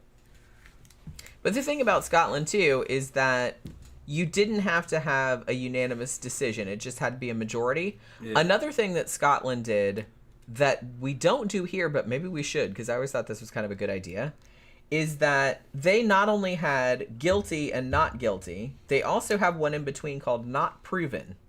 Which is like, you don't necessarily think the dude didn't do it, but you're not entirely sure that he did do it either. That's a good verdict. That's what I mean. That's a good verdict. So I think that's good that they have that in between. Yeah, that's a not sure. We're not sure. Yeah, we're not sure. Right, yeah. So they have that. So they have like 3 options. Yeah.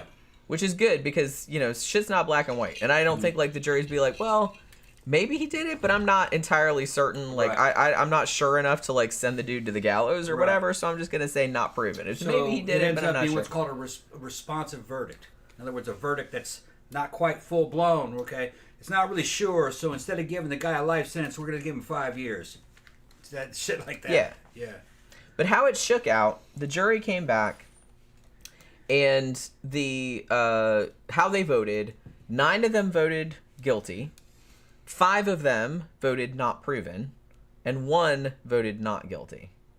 Which to me, it should have been a lot more not guilty because it was very, very obvious, at least by today's standards, that the dude like really did not do it. But but because the majority said guilty, he was guilty.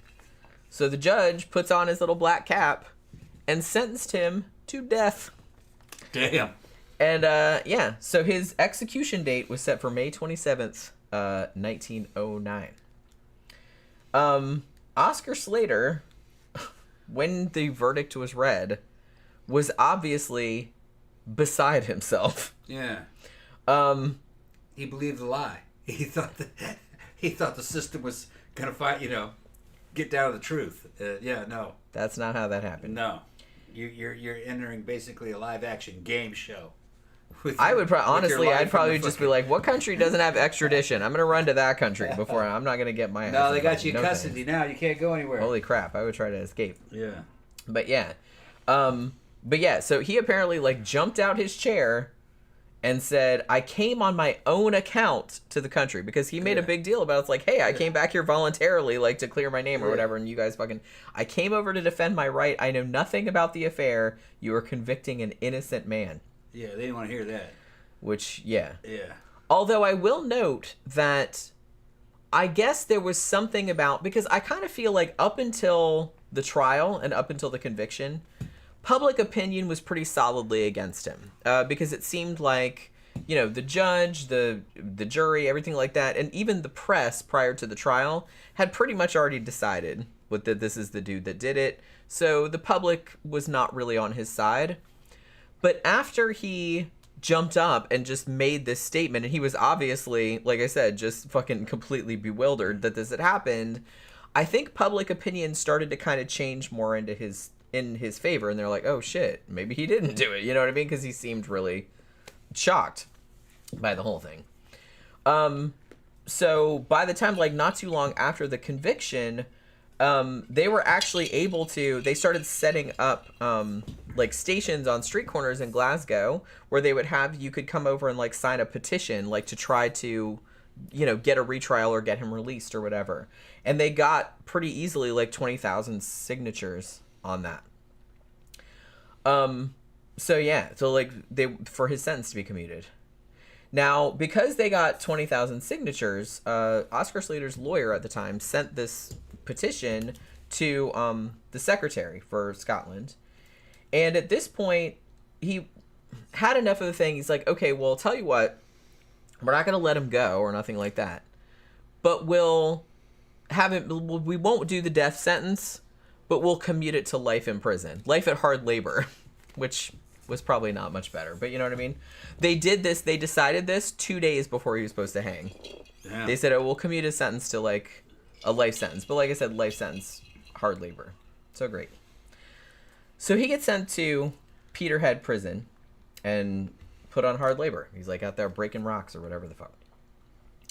And while he was there, he's like writing letters about what he thought really happened. He's like, obviously it wasn't me, so I don't really know like who killed this lady or whatever, but it wasn't me. Now, at this point, like I said, there was a lot of kind of influential people that were sort of like on his side, you know what I mean? Because they thought, man, that dude got done dirty. Now, there was a guy named William Roughhead, who was a Scottish lawyer, and he wrote a book called The Trial of Oscar Slater, and that got published in 1910, like the year after he went to prison. And after this book came out, public opinion started turning even more like in his favor. You know what I mean? Like they're like, holy shit! Like this guy really got fucked over. You know what I mean? And one of the people that read this book was Sir Arthur Conan Doyle, which Xanada asked earlier, like who that was. That's the dude that he's online. Well, he did like wait a long time ago. Okay, yeah, I didn't know you were here, Xanada. Yeah, so I don't know if he still is, but that was a long time ago. Probably, Sir Arthur Conan Doyle wrote the Sherlock Holmes books, if you don't know, and he was a hugely famous, hugely wealthy, and hugely influential person in the UK at this time. So he read this book, and he got interested in this case, because Sir Arthur Conan Doyle was very interested in miscarriages of justice and actually intervened in a lot of cases of same. Now, he got so interested that in 1912, he actually published his own book about the case, which is called The Case of Oscar Slater. And in his book, he actually, he thought that Oscar Slater should get a full pardon because he was obviously not guilty. Doyle also came up with a theory that is kind of more along the lines of what people think happened nowadays. He thought that whoever killed Marion Gilchrist wasn't looking for valuables. It wasn't a robbery, obviously, because all of her jewelry that was just laying around was still there. He thought that whoever broke in was, one, somebody she knew, and two, that they were looking for a particular document which was in that wooden box, maybe a will or something like that. Now, so all of this, stuff that was coming out, all these books and stuff like that, ended up reaching the ears of Detective John Trench. Now, John Trench had worked on the case originally. He was one of the first ones there, like when Marion Gilchrist got killed and everything like that. Now, he said a bit later on, like after Oscar Slater had already been sent to prison, he said that Helen Lambie, the maid, had actually named the person that she saw leaving the flat. She knew who it was. She had said his name. And it was not Oscar Slater, obviously. But the thing about it was that it seems that once the cops found out about that whole diamond brooch and all that, they just kind of went after Oscar Slater and kind of, I don't want to say they forgot about it because I think they deliberately covered up the thing. Sometimes in these police departments, they want arrest credit and the credit for solving a case, and they get desperate for it because they're trying to impress their boss and their bosses. They get an innocent guy and use him too, or maybe they convince themselves that that's the guy because they're trying to have a mission accomplished kind of feeling. And I think that's I think that's an occupational hazard. Yeah. Among cops, investigators, stuff like that. It's like you really want to solve a crime, which, obviously, so you might get a suspect that looks kind of good. And say, yeah, that's him. And you're like, yeah, and you decide, yeah, that's him. But like all of this other evidence starts coming in that says, oh, maybe it's not him. And you're just like, yep, la la la. I'm just not going to listen to that. Yeah. And you just try to fit it. You don't want to come off Like I said, that's a very human thing to do. And you really, really have to watch. And I would hope that more cops and investigators would be alert to that proclivity. Yeah. But I don't know if they are. Now, I have seen some documentaries about true crime and stuff like that where cops and investigators are working on the case. They seemed aware of that prejudice and were trying to, overcome it. You know what I mean? Because it's like, it's very easy to get sucked into a thing like, oh, my God, this is the guy. But then, more shit comes in. You're like, oh, maybe it's not the guy. No, it totally is the guy. You know what I mean? And then you kind of try to push it into the fucking... In a totalitarian society, what the cops do is they start torturing the guy. And and he goes, see, I told you, it's him. It's him. He confessed. Yeah. That's how they resolve it. Which, like I said. Soviet Union was notorious for it. Yeah, I mean, it happens a lot. Yeah. It's like, hey, we solved all the crimes. Solve every fucking crime. Yeah. We don't know if all the people that are in prison are the people that did it. But Probably they all not. confessed, after we fucking slammed their fucking hand in the damn safe over and over. Sure, it was like the witch trials. Yeah, right, yeah. It's like, man, we stick like hot pokers underneath your fingernails. Like, you'll fucking confess to pretty much anything, right? But, and we did shows about the witch trials and medieval torture and stuff like that. People back then at the time, not everybody, but there were people that were aware that it's like, hey, if we torture these people, then they're just going to say whatever we want to hear to get us to stop it. People did know that. Yeah, they were making money, though. Yeah. I just think either they didn't care or they thought they couldn't do anything about it or something. But, I mean, some of the people did seem aware of that. Look, medieval Europeans, and I'm not being fucking racist because me and Jenny are white, all right? Medieval Europeans, fucking psychos fucking rose to the top. Oh, big time. In those old medieval societies. They knew that it was a scam. But the whole thing was scamified. The entire society was. So, they didn't care. They're like, well, I got to look good in order to protect my position, here as interrogator. Everyone just cared about... So, I'm going to show you what I can do. I'm the interrogator. Everybody you give me, I'm going to tell you. I'm going to give you a confession. That's my job. Another thing, too, is that there's certain types of people... Yeah. And particularly types of people that want to be in power. They want to be cops or whatever, or want to run shit. That... They feel like, well, I can't convict this dude and then go back on it because that will make me look weak or wrong. Right. And nobody wants to look like they fucked up. Right. And so they'll just keep doubling down. Yeah.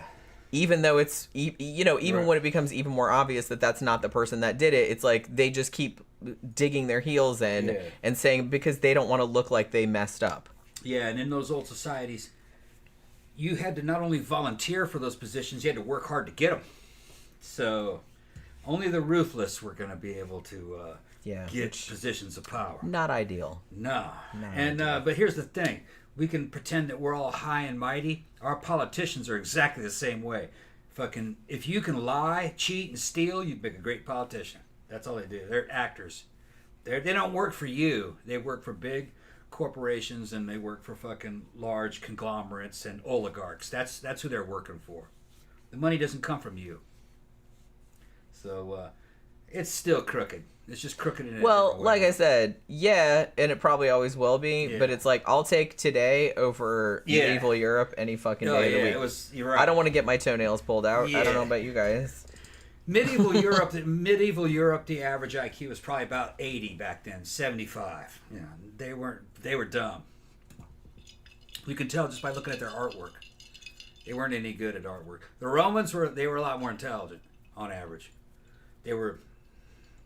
They had geniuses and everything. Archimedes, some of those dudes he was a Greek, but he was involved with the Romans too. That dude had to have been a fucking world-class intelligence coming up with the ideas that mechanical computers and stuff, rivaling fucking Albert Einstein. And a lot of the writings handed down from the Roman Empire, they read just like they were written today. Intelligent people. Yeah, I mean, I've read a lot of stuff from back then and in my humanities classes, and a lot of it sounds very modern. Yeah. Not medieval Europe, though. No. Not so much. No. Not colonial America, either, because in high school, I had a whole class about colonial American, literature and stuff, and, reading that kind of stuff, it does not sound modern in the least. No. They were religious fanatics. Oh, yeah. Big time. Yeah. It's fascinating to read, though. Cults, basically. It's fascinating to read, but there's some crazy shit in there. Yeah. Crazy shit. But the way they thought was crazy. I get it. Intellectually, I understand where they got those ideas from, but it's crazy. So John Trench, who, like I said, a detective that worked on the case originally, the murder case originally, he knew some shit about the case, including the fact that Helen Lambie had absolutely known the person that she saw leaving the flat and had named him.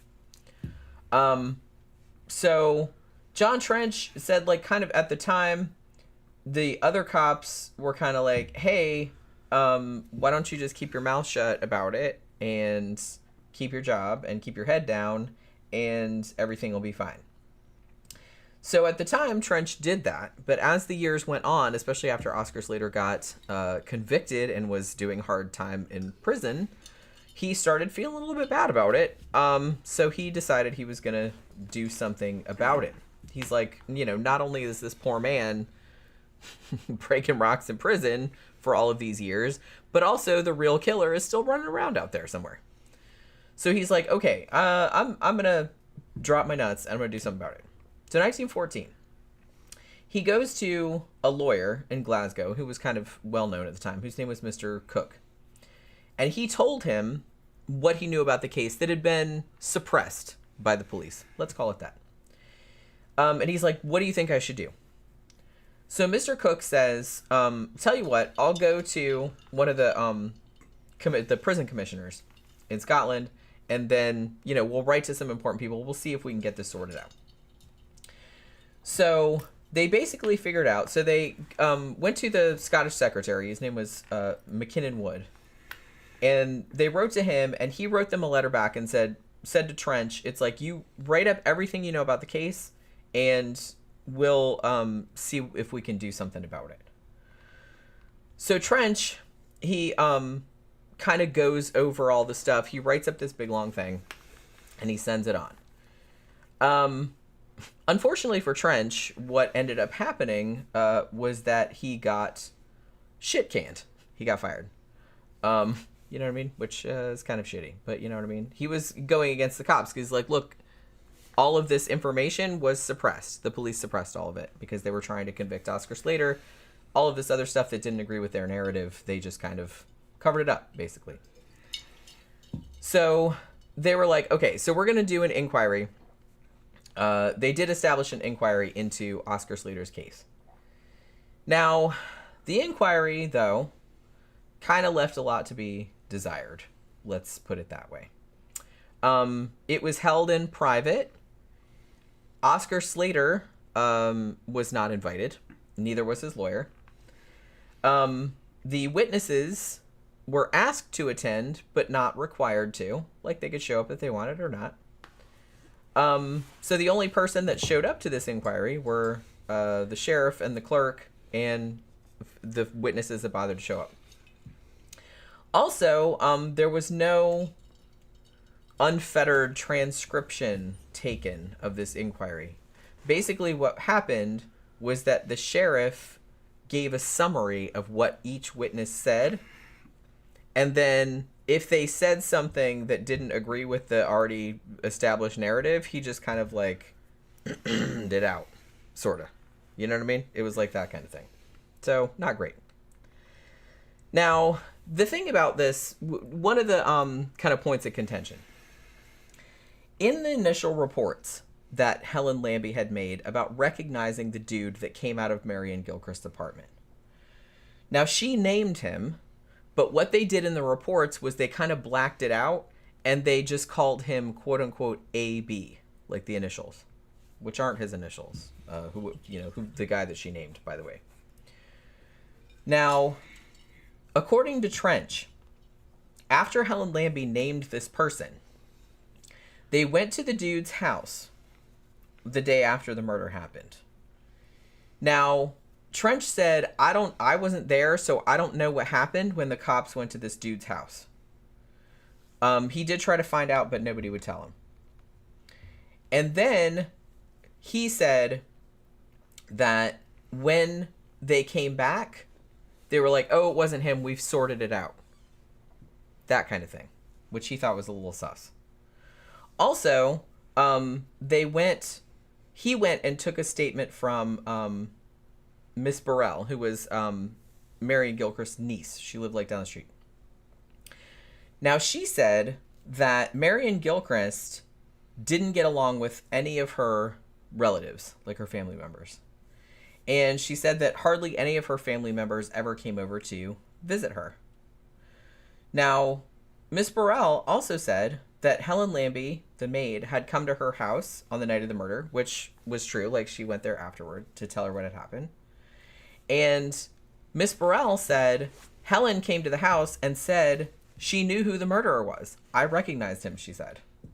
And that she was absolutely sure who it was. Oop. Time for another. Well, that's only... Mine. Oh, okay. Let me give you mine. All right. That's pretty strong. I'm going to get another one. All right. Because I know you can't finish that by the time the show's over. Yeah, probably not. I'm getting down to the end of it. Okay. So yeah. So Trench said all this stuff, and he's just kind of like... He tells them, he's like, yeah. And then the cops came back to me and said, oh, that dude, A.B., he didn't have anything to do with the murder. It's all fine. Forget about it. You know what I mean? Trench was also pretty sure that Mary Barrowman, the 14-year-old that said she'd been in the street and had seen the dude leaving the apartment that had, like, almost bumped into her, he was pretty sure that she had actually not been in the street at all that day. And he thought that because in the original reports, there were actually statements from her boss, like the person she worked for, and her sister, that Mary had actually not been there that night, like that she was somewhere else. So he thought that she had made that story up. So there was that. So they asked Helen Lambie and Miss Burrell about this whole thing. And both of them denied this story. And also, the other cops in Glasgow pretty much said, hey, we don't know what Trench is talking about, and he's just making shit up or whatever. So this whole inquiry, which was a private inquiry, closed up on April 25th. And June 17th, Mr. Wood, who was the secretary, he made a statement in the House of Commons and saying, you know, there's nothing to it. You know, we can't justify, like, retrying it or, like, you know, trying to get Oscar Slater free or anything like that. There's nothing that was established in this inquiry that would make us think he was innocent, so let's forget about it. So there was that. And Trench, as I mentioned, at first got suspended. The suspension was on the grounds of consulting with a civilian, who in this case was Mr. Cook, who was the lawyer. That's what he was suspended for, like, about the case. And when Trench appealed his suspension, he got canned. Now later, Trench wrote to Mr. Wood, the lawyer. Mr. Wood had apparently, prior to this, said, hey, if you get in a jam, write me, we'll sort this out. So Trench did that. He's like, hey, I got fired. But Mr. Wood pretty much ghosted him. Was like, well, you're on your own. So, you know, that's nice. Now, so the thing about this poor guy, he did the right thing. I mean, he knew something was fishy, and he stood up for the right thing, and he got fucking fired and fucked with. Now, but I mean, later on, he did okay later on. Like, he actually, well, I don't know if he did okay, but he joined the army and ended up going into World War I. But yeah, so the thing that, here's another fucked up thing that happened. Both Trench and Cook, later on, they got arrested they were charged with reselling stolen jewelry. And it all had to do with this, like, jewelry store burglary case that Trench had worked on, like, back in 1914, I think. And he's like, he obviously hadn't sold anything like that. The cops were basically just trying to, like, trump up some charges because he had pissed them off. I mean, it was very, very obvious. So him and Cook go to trial, and the judge thought the same thing. He's like, this is some bullshit right here. So they both got acquitted. But the fact that the Glasgow cops, because Trench had made them mad, like, they had already fired him, but the fact that they would bring him up on some bullshit charges that he stole some jewelry and resold it, like, up from a case that he had worked on, like which he obviously didn't do any of that. Like, the fact that they would try to do that is, like, really shitty. But bitch yeah, asses. they did that. They did, though. Men are bitchy, man. Well, yeah, I told you. That's what I mean. I don't understand why women get called bitches all the time. Like, men are way bigger bitches than any woman I've ever met. Seriously. Those are low T motherfuckers. I they guess. become bitchy. Yeah. I don't know. But, I mean, they both got acquitted, thankfully. But, and then Trench ended up going back to the army. So he died in 1918. He died kind of young. He died when he was 50. Now, interestingly, okay, so poor Oscar Slater this whole time is still in fucking prison, breaking rocks. So in 1925, and consider Oscar Slater got put in prison in 1909. So it's now 1925. Now, an inmate who was a friend of his, named William Gordon, was getting out. And he actually smuggled a message from Oscar Slater out of the prison.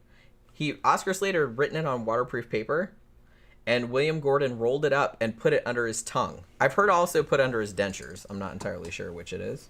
But he put it in his mouth anyway, and he smuggled it out of the prison. And it was actually a message to Arthur Conan Doyle.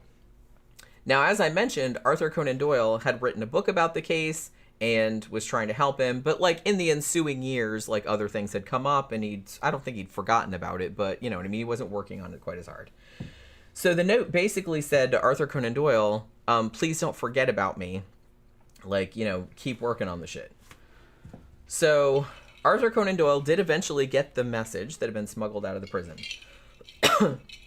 So he kind of snapped into action. He started writing all these letters. He, like, wrote to all of the press and his friends, and, you know, he knew all these people in the government and everything like that. So he started writing and going, like, doing public appearances and talking about it and shit like that. So he kind of got the public, like, fired up about it again. So at this point, like, you know, the movement to free him started, like, gaining more impetus, I guess. Now, in 1927, interestingly, if you were sentenced, at least in this time period, I'm not sure about now, but in Scotland in this time period, if you had a life sentence, it was pretty customary for prisoners to be released on parole after 15 years.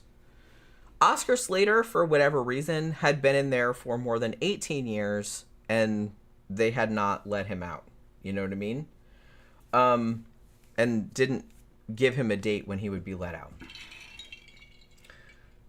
So, at this point in 1927, a friend of Trench's, Trench had died by this point, but he had a friend who was a journalist named William Park. And he wrote another book about the case. And this one's called The Truth About Oscar Slater. And the book, he dedicated it to Trench. And it was like a big deal. And I think this might have been like the ultimate catalyst for Oscar Slater getting, reconsidered, getting let out. Now, the book laid out a different theory. This was also Trench's theory about the case of what he thought happened. He thought that obviously it wasn't Oscar Slater because he didn't know Marion Gilchrist from Adam, like I said. He thought that it was somebody that she knew well. He also thought that whoever went there hadn't intended to kill her. He hadn't gone there intending to kill her because she had been killed with what they thought was like a weapon of convenience, like a chair or whatever. So it wasn't premeditated. That's what he thought. He thought that whoever went there had argued with her and then had hit her with his hand, probably, and that she fell and hit her head on the coal box. And that at this point she was still alive, and he's like, well, shit, if she's still alive, she's going to tell people because I'll catch a charge. So I'm going to have to kill her. Yeah. So at that point he picks up the chair and smashes her head in. So he commits a fucking murder to get out of a battery. This is when a motherfucker's overthinking, which is dumb. Much. Yeah, because he would have done only maybe like a couple months. That's what I mean. If she had pressed charges. That's what I mean. That's the thing. It's like if you're gonna go to if you do that, you're going to prison. Okay, if they catch you. If she says anything, right, you might be able to make it up to her. Right. Oh, sorry, I didn't mean to do that. Look, here's a couple $100, or you know. Well, she didn't need money. She was loaded. I lost my cool. You know. Yeah, and maybe she wouldn't have pressed charges. Right. So you never know. But it's super dumb. Like if you murder her, for sure you're gonna get in trouble for that. Yeah. Although even though this bitch got away with it, but still that was. Yeah, because they still don't know who. Yeah, but I'll tell you what, that's a rarity. Usually they catch you. Yeah. Yeah, 80% of the time they catch you. I mean, that's crazy. Because you didn't plan it out.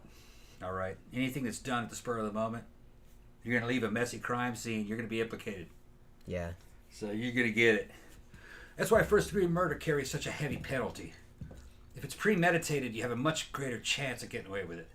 That's how intelligence units have been getting away with it forever, and fucking private contractors that do it for CIA. They use professionals, usually from mobs, Italian mob, Mexican mob. They know what they're doing. Yeah. They know police investigative techniques, so they know how to get around all that. Yeah. And some of these guys that do it, I believe, have law enforcement backgrounds. Oh, I don't doubt it. Mm-hmm. I don't doubt it. Because they know forensics. See, And the best way to get away with any of this shit is best way to beat a murder charge is to never be indicted for it in the first place. So you have to know how indictments happen. So you gotta know the legal system and forensics. Well, and a lot of murderers would say too, it's like if they never find the body, too, that's another thing. That's only. But they can still convict your ass. Yeah. Because there have been a few cases, but it's harder to convict somebody without a body. But because there have been a few cases where if you look at the history of homicides that have happened in intelligence communities are suspected to be involved, the homicide is always kind of logged in as a suicide. So that's the key. Somebody jumps out of a window. Somebody hangs themselves. Somebody shoots themselves in the head, leaves a suicide note and everything. That's usually how it's done. I always wondered, like, why, if you wanted to bump off a motherfucker, why don't more people just, like, I don't know, push somebody down the stairs or push them off a cliff or something like that? Like, something that looks like an accident. Well, that's usually how they do it, but it's pros. And it's not one guy. It's a team of them. Right. 3 or 4 guys grab somebody and they toss them out of a fucking window. Like, don't do some shit where there's going to be forensic evidence everywhere, like blood and DNA and shit like that. That's just stupid. That's a rookie mistake. Old school shit. Nowadays, there's cameras, so they would see who's been in and out of the building. It's different now. Recently, ones that look awful suspicious and it's always in the political realm. Killed in a random attempted robbery, dead of night, out in front of their apartment, coming out of their parking lot. Things are kind of taken, maybe. Yeah, he must have. Maybe they mugged him. Who knows? But it's always to keep somebody from testifying. That's usually what it is. Yeah.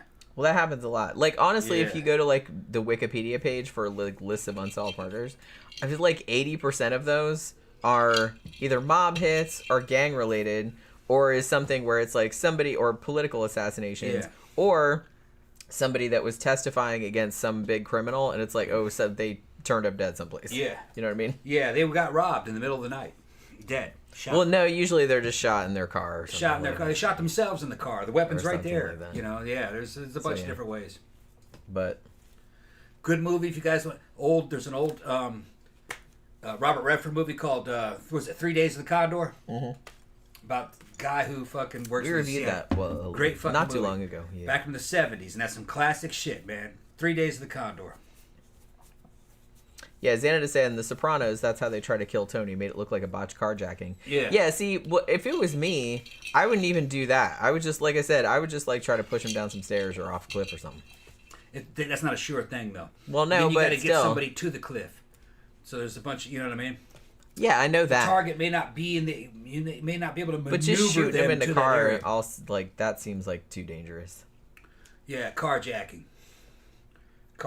robbery. I mean, random carjackings and random robberies do happen all the time. So I guess they figure that's kind of safe. But I'm just saying, you push him out in front of a bus or something. I don't know. I think nowadays they just tend to hire mobsters, guys that have a good history of fucking hijacking cars. Look, hijack this car. Make sure that person dies.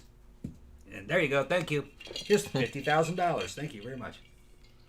And the dude who fucking did it doesn't really know who he did it for. Zach just showed up. Said, hey, y'all. I just got back from directing a friend's music video. Oh, okay. What's up, Zach? That's cool. We're glad you're here. I figured you were off at one of the bathhouses, man. Maybe later. Yeah. That's Wednesday. That's not a weekend. We're still gonna make a video, me and you, Zach. We're gonna see. It's gonna be a Gavin Friday music video. With lots of pink balloons. Pink balloons and fucking hot tub. Foam. Top of the fucking Bubbles. yeah.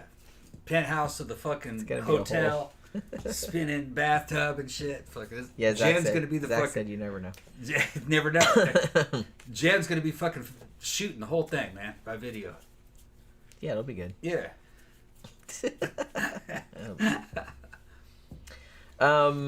So yeah. So that was Trench's theory, that this was somebody that she knew, came in looking for a specific thing that was in that wooden box, and went there not meaning to kill her, but after an argument, you know, shit happens, and ended up killing her anyway. Now, in this book, you know, there are libel laws, and so they couldn't name who this person was. This person that in the police reports was known as A.B. Although, they did find out later that the person that apparently Helen Lambie, the maid, said that she saw coming out of the apartment was Marion Gilchrist's nephew, whose name was Dr. Francis Charteris, I think is how you pronounce his last name. Now, this book comes out, and a copy of it gets sent to the Secretary of State for Scotland, who was Sir John Gilmore at the time. And, you know, the book was a big hit, so, like, it got a lot of play in the media. So a lot of public interest was kind of rekindled in the case, right? Now, in October of the end of October 1927, there was a newspaper story in which Helen Lambie said that she admitted that I actually recognized the dude that was coming into the flat, but that when I was questioned by police, they kind of finagled me into saying that I was wrong, and, you know, tried to make it seem like she had seen somebody that looked like Oscar Slater instead. Like she kind of implied that she'd been gaslighted into seeing someone else, because when she told the police who she had seen, because like I said, she did name the person because she knew who he was, and like I said, the person she said she saw was Marion Gilchrist's nephew, Dr. Francis Charteris. That's who she said she saw leaving the apartment. But the cops were all like, nah, you couldn't have seen him, it must have been this other dude. And like they just kept at her until she was like, okay, fine, like I saw this other dude. You know what I mean? So it's almost kind of like, but she came out like many years later and said, yeah, they kind of forced me to say this other thing. Now, at this point, the Secretary of State for Scotland, he read the book, he saw Helen Lambie's statement, and he was like, okay, something has to be done about this because this poor man has been in prison like all this fucking time, and he's like, obviously he probably didn't do it. So he goes to the House of Commons, and this is a quote, this is what he told them. He said, Oscar Slater has now completed more than 18 and a half years of his life sentence, and I felt justified in deciding to authorize his release on license, which I guess is like parole, as soon as possible arrangements can be made. So he's like, let that motherfucker out of there.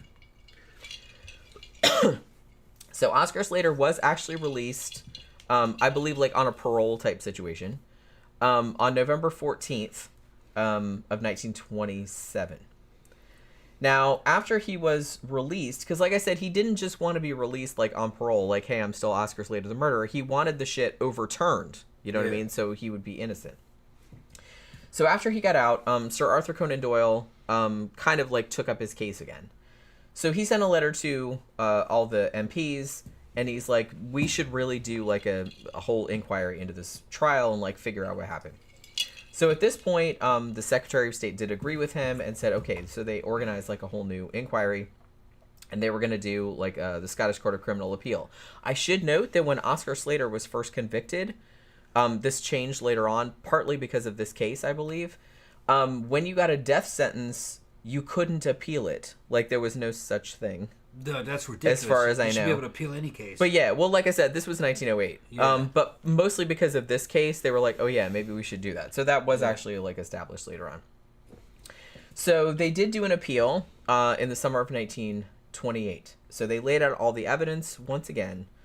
And at this point, the court this time found that the judge, Lord Guthrie's statements to the jury were obviously very prejudicial. Yeah. And they should have thrown the case in day one. Well, sure. They demanded a retrial. Yeah, that's what you would think. Yeah. Well, and that's what the court said many years later, after this poor man had spent more than 18 years in prison.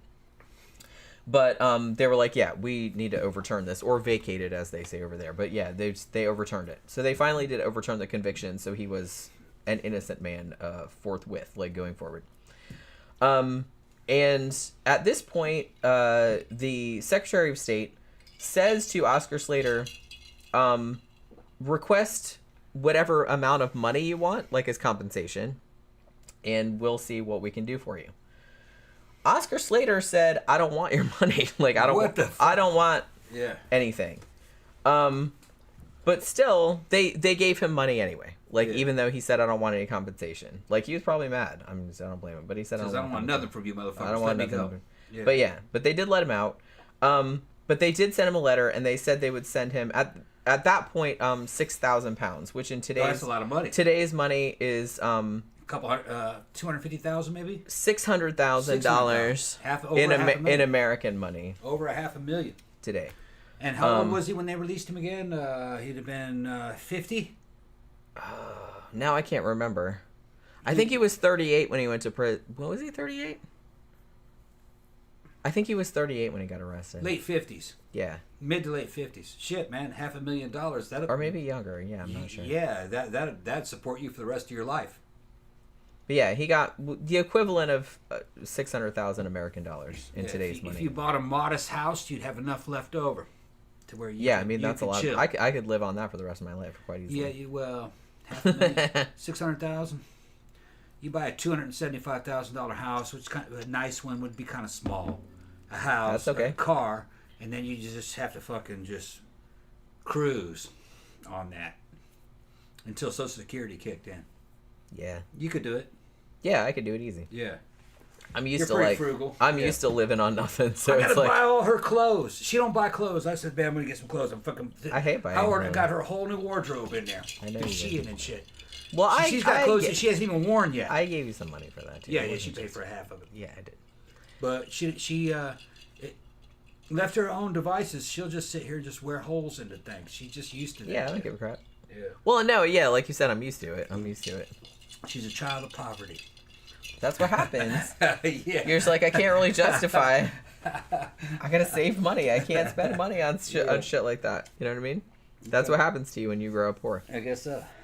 Tammy said, thank goodness Oscar wasn't executed, right? It's like, that's what I said. What if they had hanged the dude and then, like, it would all just be posthumous? It'd be like, don't be all happy because they hanged innocent guys. Big time. Yeah, a lot of them got killed. Well, have we ever done, I don't think we've ever done a show on, who was that motherfucker that they made that movie 10 Rillington Place about? Christie? Yeah. Yeah, an innocent man got hanged for some of the shit that motherfucker did. Yeah.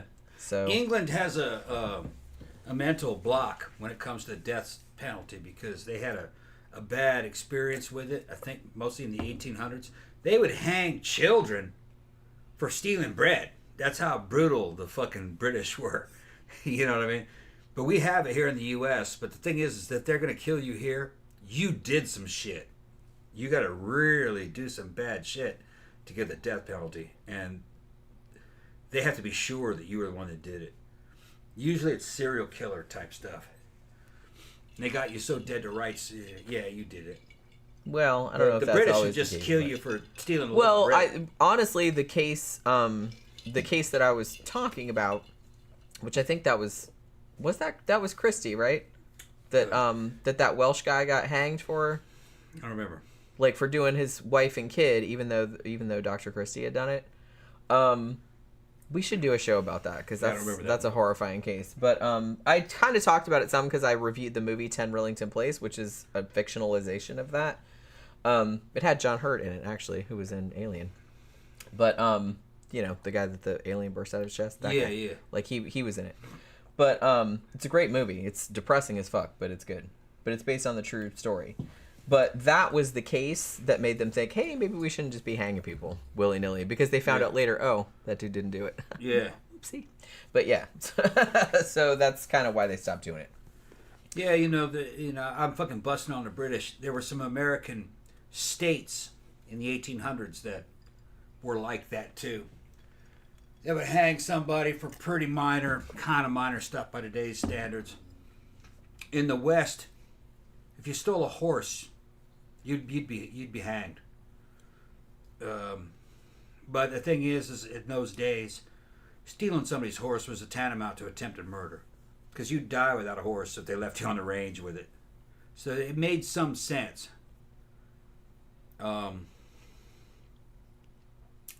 Still, as long as you know that the person's guilty, there are a lot of shit that you should have a death penalty for.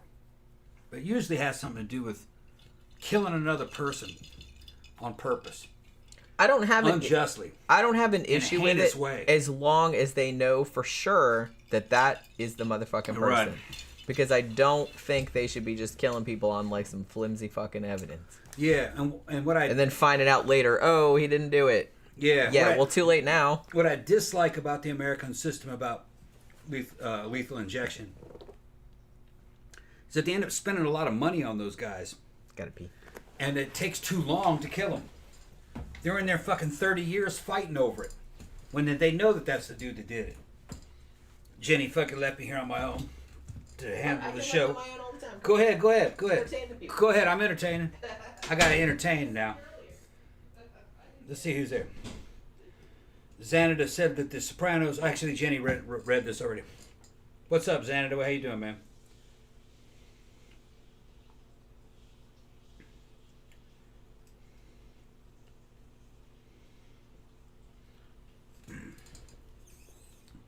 I'm just going to sit here and just fucking bullshit then until she comes back.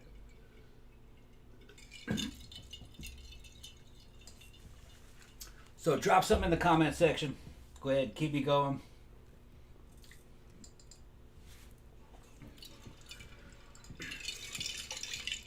She's coming back out.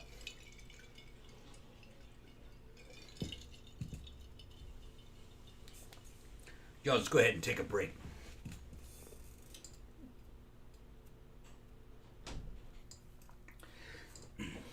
Yeah, Timmy said there was another case where they executed a mentally retarded man. Yeah, I remember that one. I think that's the guy that, when he's going off to his execution, he asked for his final meal. And they gave him a meal and everything, and he left cake. And they said, "What about the cake? Don't you want to eat that slice of cake?" And he goes, I'll eat it after the execution." Which that makes me so sad. Yeah, I'll eat it after. Yeah. I can't believe you were like, you left me by myself. I'm like, yeah. You leave me in here by myself all the time. Yeah, but you got shit to read over there. You're doing a show. You got a whole script. Yeah, but I mean, it's not a script. It's just information that I refer to. He's good at extemporaneous stuff, though. That's what you mean. Yeah, we've totally executed, and it's probably more than we'd like to admit. That's why...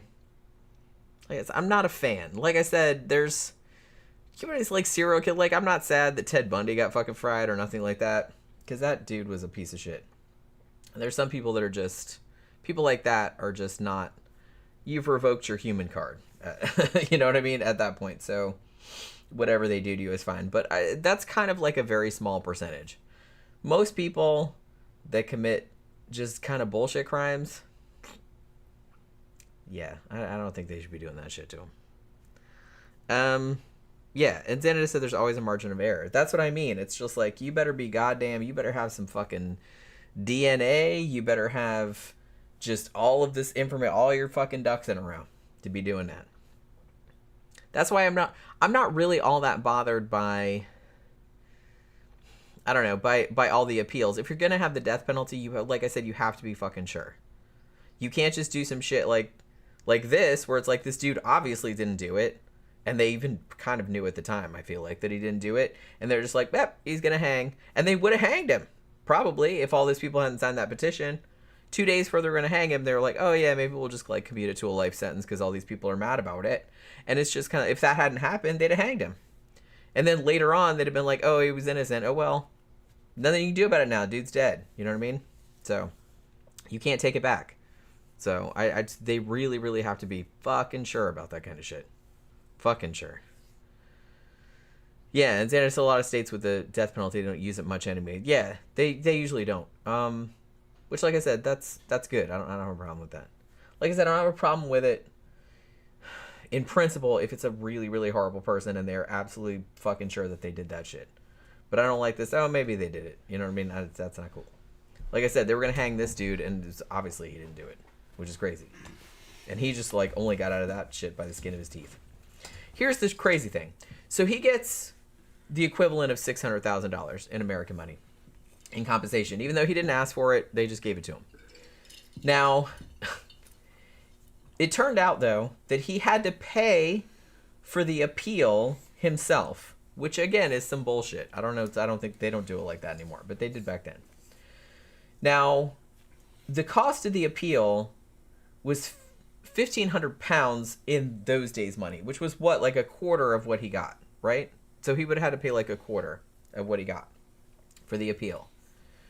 Also, Arthur Conan Doyle, I feel like this was like a little bit shitty.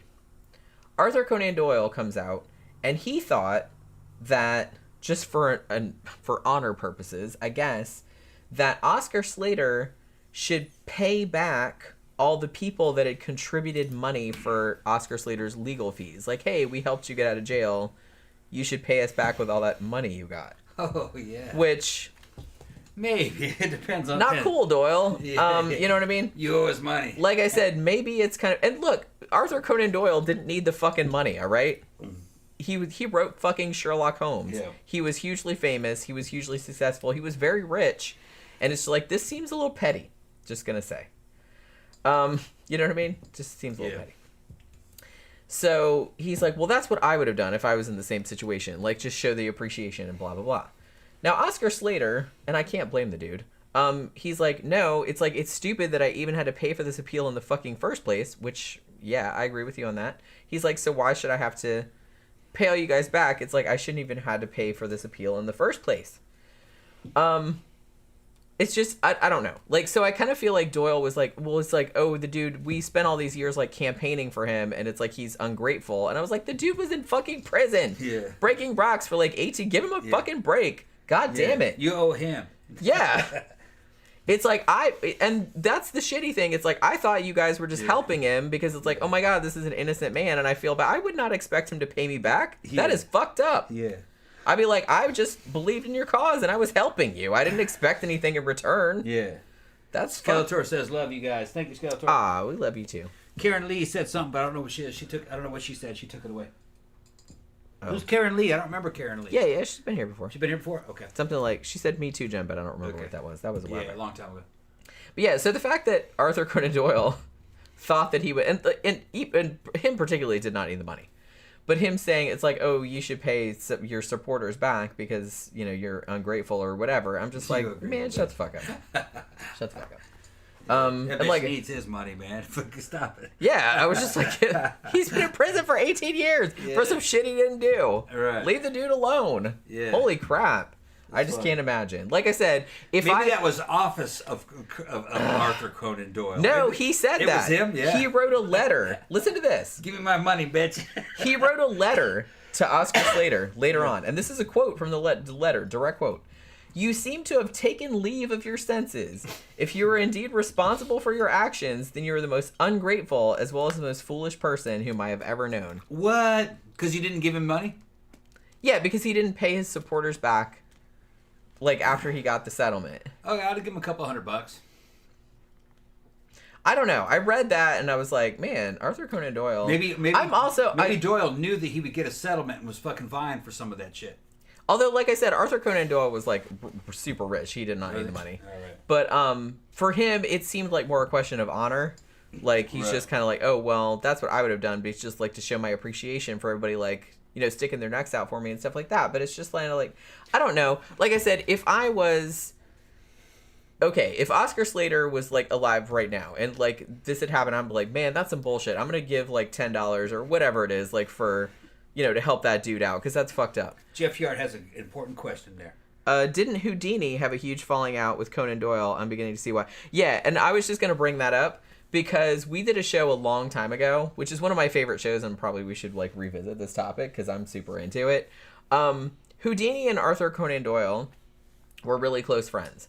But they had a falling out because, and I was about to bring this up, Arthur Conan Doyle, I love the Sherlock Holmes stories, and this is hilarious to me because Arthur Conan Doyle was very, very logical, and like he wrote Sherlock Holmes very logical, but man, that motherfucker would fall for any stupid spiritualist crap that you came up with. He believed in like all these mediums and like fairies and all this other kind of crap. Like we did a show about like the Cottingley fairies, and all of the like the seances and shit like that. Like Houdini made, well, he didn't make a career out of it because he had a real career, but he had kind of a sideline.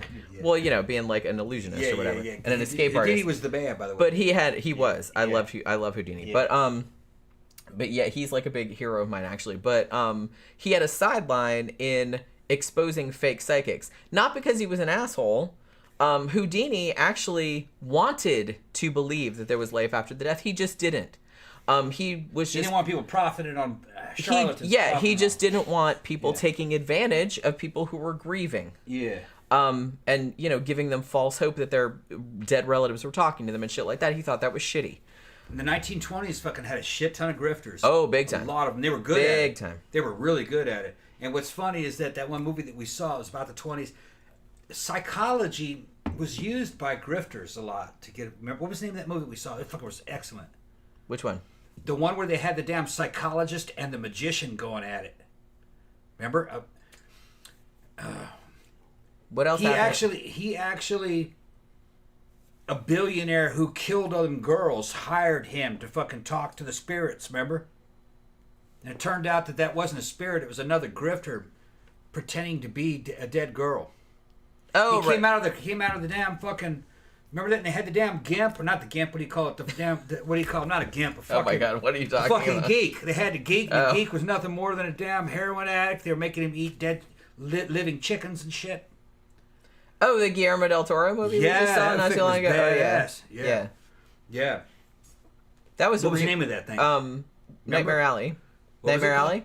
Nightmare Alley. Nightmare Alley. You got that was a remake actually. That was an old movie from the 30s. Alley. That shit was really good. We saw it in the theater. Yeah, I liked that a lot. And I love that time period. I love that. That whole time period. That's where Houdini and all these guys came from. Yeah. Where there wasn't much difference between an illusionist, a fucking magician, a psychic, and a psychologist, and they were all grifting.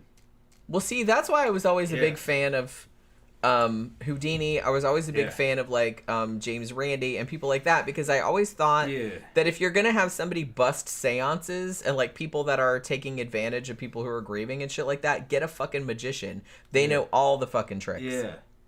Because like people that are, you know, psychologists or other kind of scientists or just members of the public, they might not know all of these tricks that magicians know. Yeah. But all of those fake psychics, well, like there's any other kind, but like the fake psychics that were doing the seances and shit back then, they absolutely knew all those same tricks. You could see Nightmare Alley, the remake. That was 2018, maybe? 2019, maybe? Yeah, it was a couple, around there. Dude's a murderer. Maybe newer. Maybe newer than that, 2020? We just saw it in the theater, like, maybe 2021, something like that. Dude murders his stepdad, fucking, and then joins the carnival. And when he gets into the carnival, learns all these fucking skills. Learns the skills of a psychic. But he's a fucking charlatan. But he can make all kinds of money with it. And then he falls he meets billionaires. Then he falls into the trap of a fucking beautiful psychologist chick who's also mind fucking rich dudes. What was that actress's name? She's the one that played. That was Cate Blanchett, wasn't it? I thought so. Was it that? I thought it was the girl that played Black Widow. I forgot who it was. Great fucking flick, man. I'm pretty sure it was. It shows you how you can fucking swindle people with your fucking mind. Well, and they did a lot, and they were doing it back then. Well, like I said, I'm really into. I love that whole time period of like all of the the height of spiritualism and seances and everything, because all of that stuff, as much as it was all flim flam, which it absolutely was. Yeah. Effective flim flam. Though. It was. It worked really good. But like I said, that's kind of why Houdini took it upon himself to get in there and fuck with that, because, well, like I said, he was a skeptic for sure, but he wanted to believe in life after death. He just was like, well, I need proof of it. Yeah. Him and his wife Bess even had a thing. It's like, hey, whichever one of us dies first, they had a pre-existing message. Yeah. You know, so then that would prove it to him. But he didn't think any of these psychics were legit, and he was mad because they were taking advantage of people who were grieving and vulnerable, and he thought that was shitty. Yeah. So he's like, well, I'm gonna go in here and like bust and like try to show the public, it's like, don't fall for this kind of stuff. They're just taking advantage of you. Yeah. So that's, you know, so I admire that a lot. But he was a magician, so he knew all of the tricks that they were using. Right. And that movie, we talked about Nightmare Alley, the newer one. See that. Tammy said the original movie is good also, yeah. Is it good? I didn't see the original. Wasn't it? It was based on a novel, was it not? Yeah. I'm pretty sure that and obviously the original movie was based on a novel. It's good for giving you a situational awareness that professionals, no matter how friendly they may seem and how professional they may seem, could be total bullshit artists. All right.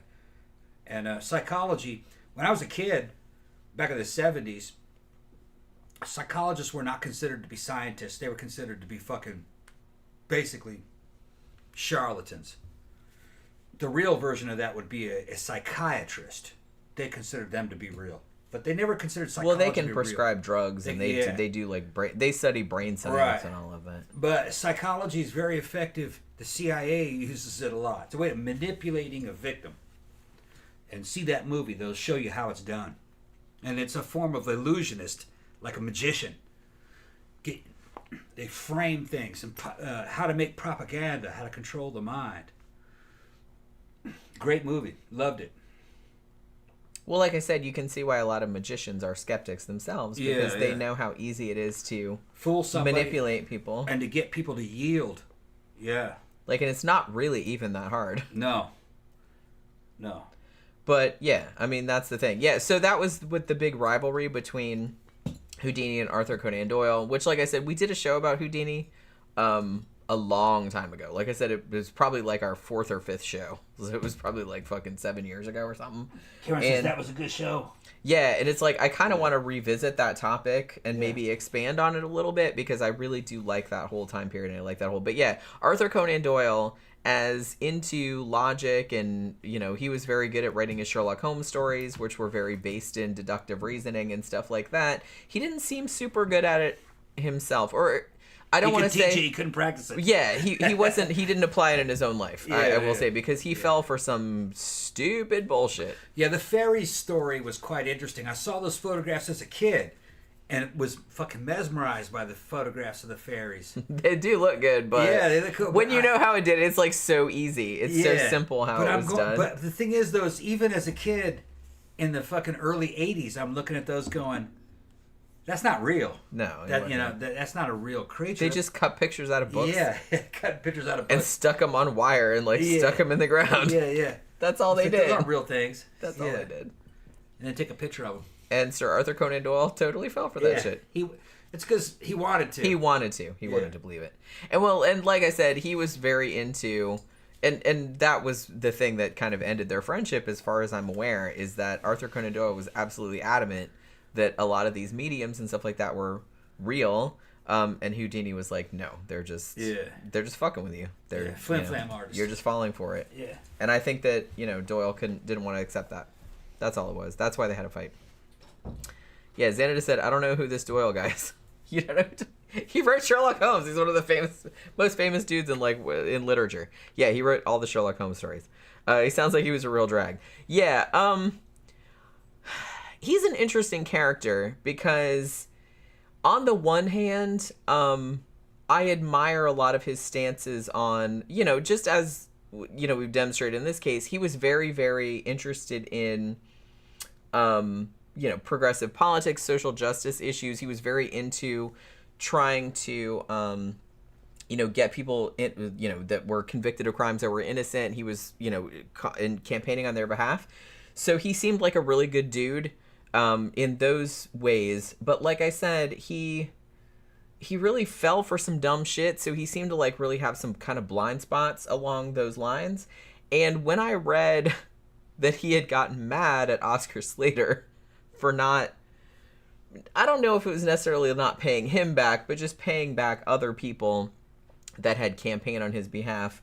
Because like I said, he obviously did not need the money. He was very wealthy by this time, but he seemed to find it like some, I don't know, like some kind of point of honor that it's like, yeah, you should pay back all these people that helped you. And I was just kind of like, that seems like a weird thing to ask. I would never, that wouldn't even occur to me, honestly. And when I read that, I was like, wow, what a douche. But yeah, so it was that kind of thing.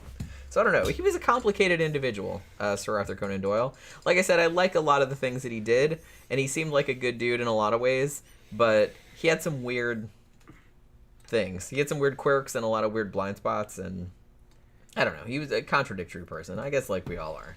But so, yeah. He was just a good writer. Yeah. He didn't necessarily have the discipline to apply any of that shit to himself. Yeah. Well, and like I said, he campaigned on a lot of, on behalf of a lot of good causes. So he seemed like a good dude. Like, his heart was in the right place. But as far as, falling for stupid psychic shit and fairies and stuff like that, he didn't seem like the brightest bulb. But, like I said, everybody's full of contradictions. That's kind of what happens. So Oscar Slater got let out with his money that he didn't ask for, I should note. He didn't ask for any money. They just gave it to him. So he was let out. And you have to think, this poor dude, he got put in jail. He was put in prison in 1909. And he didn't get let out until 1927, 1928, something like that. So shit, man, the world had changed a lot by the time he got out. So I can't imagine what that was like for him. But so he got out. He did remain in Scotland, even though he wasn't from there, obviously, but he never went back to Germany, as far as I'm aware. He actually married again. He married another Scottish woman, and he moved to a seaside town called Ayr on the west coast of Scotland, and apparently there lived very, very quietly and anonymously until he died in 1948. I believe he was 78 years old. So the thing about it, okay, now the thing about the murder of Marion Gilchrist, though, obviously Oscar Slater didn't do it. So who fucking did? It's still unsolved officially to this day. Now, eventually, Mary Barrowman, who was the 14-year-old girl who said that she had seen the killer in the street, had almost bumped into her and stuff like that, she later did come out and say that she had made the whole story up. She hadn't even been in the street that day. She hadn't seen jack shit. She said the only reason that she told police that she had been there and had seen the killer was because her drunk-ass mom had told her to go to the cops and tell her she was involved in the case and maybe they could get some of that sweet reward money. And that was the only reason she did. She hadn't really been there that day. She hadn't seen anything. Santa says he's never read Sherlock Holmes, to be honest. I don't really think you're missing much. A movie would probably be better. The few that I've read have actually been quite good. I read Sherlock Holmes, what was it called? The Adventure of the Speckled Band. I've read Hound of the Baskervilles. I've read, I've read some of the stuff. I actually quite like them, but, it's a mystery type shit. Maybe they're an acquired taste, but I actually quite like them. I haven't read them all. I've read maybe a handful. Okay, if you're listening to the program recorded, and you're enjoying the show, please give us with super thanks. You can, what is it? There's a little button. You'll see it. Yeah, there's a little button on the replay. So I'm just gotta plug that. Yeah. Well, thank you very much for plugging that. Yeah, I'm just plugging that. Yeah. Okay, thank you. Because we always forget to talk about super thanks. I know. Well, I get carried away. Yeah, I know. I get carried away and being interested in the stories. Yeah. You know what I mean? Yeah. And this story, like I said, I found this story really interesting because I love stuff like this. Yeah. But I mean, somebody got murdered. That's terrible. But you know what I mean? It was a long time ago. So Mary Barrowman obviously made up her whole fucking story. She didn't see jack shit. She didn't see anybody in the street that day because she wasn't even there. So who was this AB person that was named in the police reports?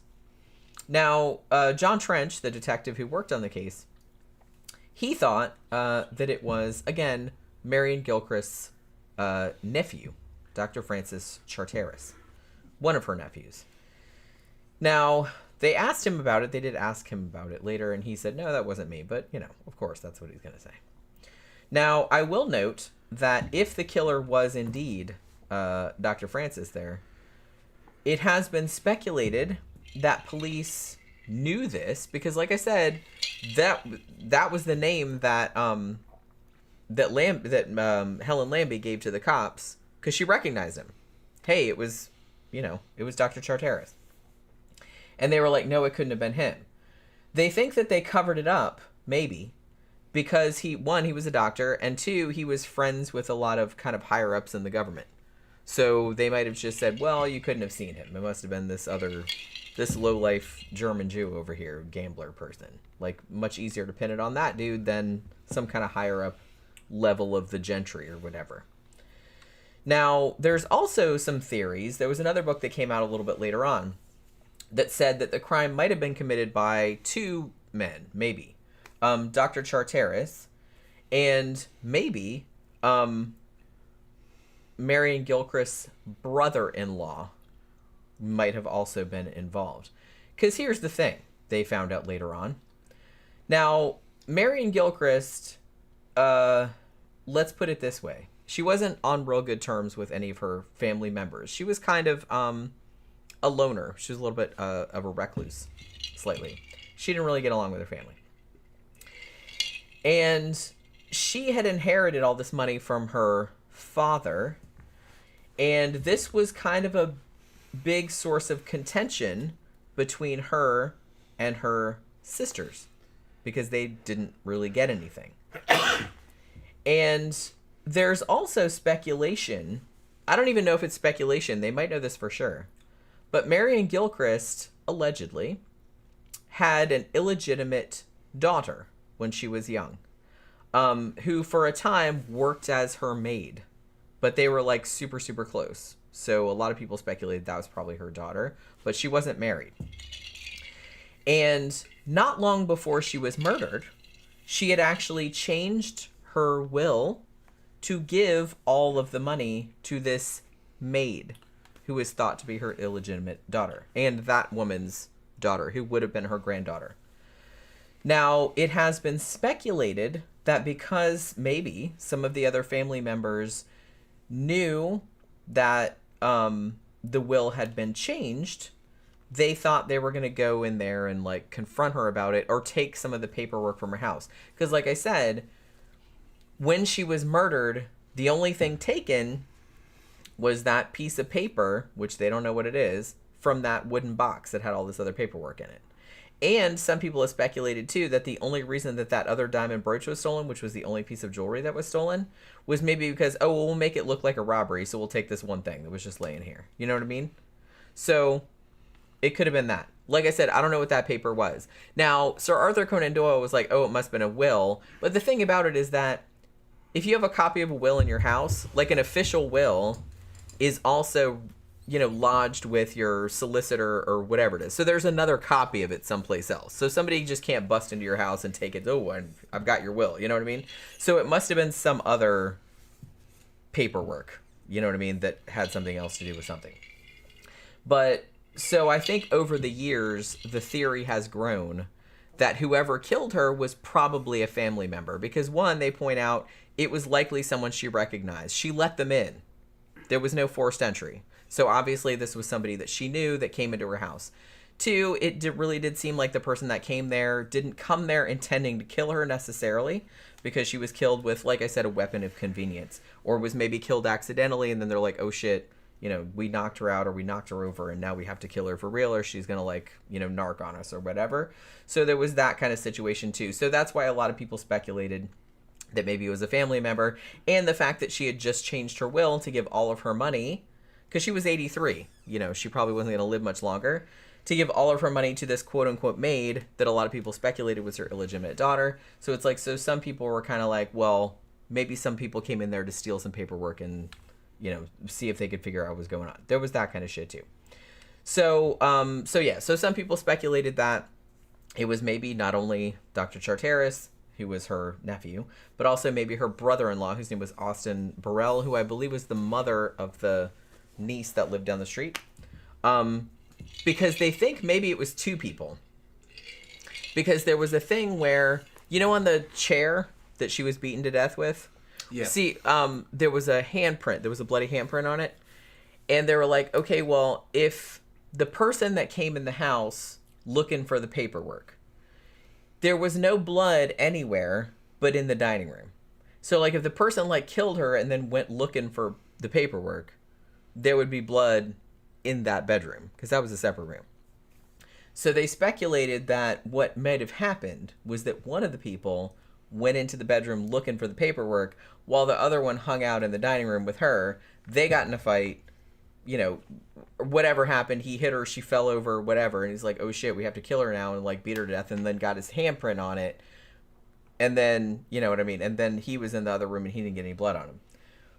So that might have happened too. I don't know if that's the case, but that was kind of one theory that was put forward, that maybe it was like two people. But most of the theories nowadays hinge on this was somebody that was a member of her family and killed her, maybe accidentally, maybe not intentionally, because they were looking for a particular piece of paperwork that had to do with her estate and where it was going, like after she died, which makes a lot more sense to me than, I think the fact, the concept that Oscar Slater got railroaded into being convicted for this crime was, oh, well, he was known to be like a jewelry, like, dealer, you know what I mean? And maybe dealt in stolen jewelry and things like that. But had it been him, he would have stolen some shit. She had jewelry all over that fucking place. You know what I mean? Thousands of dollars worth of it. Nothing was taken except for that one brooch. So to me, that leads me to believe that the person that broke in, or that didn't break in, that just came in, was looking for something else. Not that. You know what I mean? Yeah. And it was somebody she knew, for sure. The typical MO for like forcible entry where you're breaking in. You run in there with a team. You do something like pull the fucking bed sheets off and throw them on the fucking center of the ground. And then start ransacking the place. Just pulling drawers out, turning them upside down. Anything useful, you throw that into the middle of that sheet. And then, you might have a couple different teams in different rooms doing that. And then when everything's done, you just pick up the sheet, just throw it over your fucking shoulder, and run out of there. Throw it into a car or something. It's forcible entry, or just, where you're just robbing a place. You ransack it. You're not going to be in there for long. That's not what happened here. No, not by a long shot. Yeah. Nothing was ransacked except for the only stuff that was disturbed was in the spare bedroom where she kept that paperwork. They knew exactly what they were looking for. You know what I mean? That wooden box was broken open. So that means it was somebody that they knew. So it was somebody she knew. Well, and the cops knew that because they're like, look, she wouldn't have let a stranger in. She just didn't do that kind of shit. She was super paranoid. So it must have been somebody that she knew that came over to talk to her about something. And like I said, it doesn't seem to me that they came there maybe intending to kill her, but they maybe came there intending to like confront her about, hey, what's the deal with changing your will or something like that. Maybe she got mad about it. They got mad about it, and shit ensued. It seems like that's more likely to me than a random robbery, because like I said, it doesn't seem like a robbery. Nothing was taken other than that one thing. And that one thing just seems like, and I don't think, as far as I know, they never found that diamond brooch that was stolen from there. And I'm kind of thinking they just took that as just kind of like, oh, we'll make it seem like a robbery. Here, I'll stick it in my pocket. And then I'll fucking leave. You know what I mean? Yeah. It just seems more like that. They were looking for something that was in that box, like a paperwork. Because they knew exactly where it was. They went right to it. Right. Nothing else was fucked up in the house. Right. Nothing. So Somebody she knew. it had to be somebody she knew. Somebody. She said something to this dude. Yeah. Knew where it was. Yeah. So the fact that this poor motherfucker spent more than 18 years in prison for this, even though he didn't know this woman at all. Yeah, he lived down the street from her, but he'd never seen her before. Like, he didn't know who she was. Yeah, he was a jewel. Yeah, he dealt in jewelry. He was a little bit of shady character, maybe. But like I said, that doesn't mean shit. He's not a killer, for sure. At least he didn't get hanged. That's all I can say, because that would have really sucked. It sucks enough him having to spend like 18 and a half years in prison for some shit he didn't do.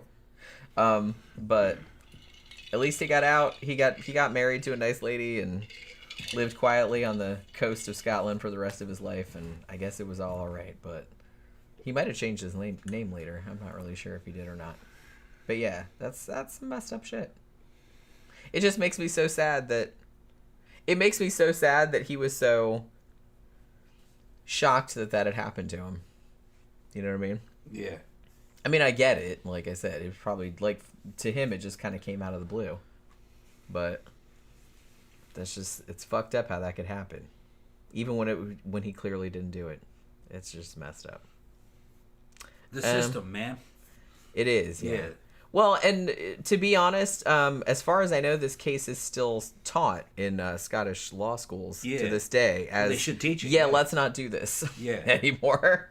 Which became an archetype of what not to do. Yeah. It's still very famous as like one of the worst miscarriages of justice ever. Because like I said, Scotland very much prides itself on the fairness of its judicial system. Yeah. So the fact that this egregious miscarriage of justice happens is really like a stain on their reputation. So they do kind of... so this is quite famous. You know what I mean? And you know, I'm going to say it again. The English system of justice, it goes back hundreds of years, starting off with the Magna Carta, that even the king had to follow some rules, okay? Really has helped the United States because we basically inherited the same basic principles to justice, and it works. It works better than the way it used to. Okay? Well, yeah. In the medieval era, shit, you could get convicted on phantasmal evidence. Like, you could be charged for conducting commerce with the devil. How the fuck do you prove that? How do you Some invisible motherfuckers came and told me she did it. Oh, all right, fair enough. Yeah, I had an invisible cat told me that you sold your soul to the devil. You know, how are you going to fucking... Right. And they took that shit seriously. They took it seriously back then. They took it seriously. Okay. That kills me. So, you know, the British system said, no, there's not going to be any of that. There's only physical evidence. Yeah, let's not do that. Yeah. And there's a lot of shit that got rid of that. The problem today, if you ask me, is our jurors. I think AI could do a better job. But you'd have to test it and prove it with cases to see if AI could come up with a better verdict. Like, in other words, you give it a false case, you know in this scenario who actually did it. And see if AI they figure it out. Can figure it out. Right. That's how you do it. You just keep checking it. See, over before and over AI again. came along, I was always kind of more of an advocate of like professional jurors. At least people who were schooled in the law, they kind of knew the ins and outs of stuff. I don't know if just having random motherfuckers off the street that aren't smart enough to get out of jury duty, professional jurors, is really the best way to go. I don't know if I would want to trust my life or death. Professional jurors would be better. You know. But the danger would be is that you could bribe the jury because you know the professional jurors, so you might be able to make a lot of money as a that is a downfall. Because these people are fucking corrupt. AI doesn't have a concept of money. It doesn't give a shit that you bribed it. That's what I'm thinking of. So yeah, that might actually be better. You might be able to train AI to sniff out who's guilty and who's innocent, but you have to test it with fake cases where you, the author of the case, knows who's guilty.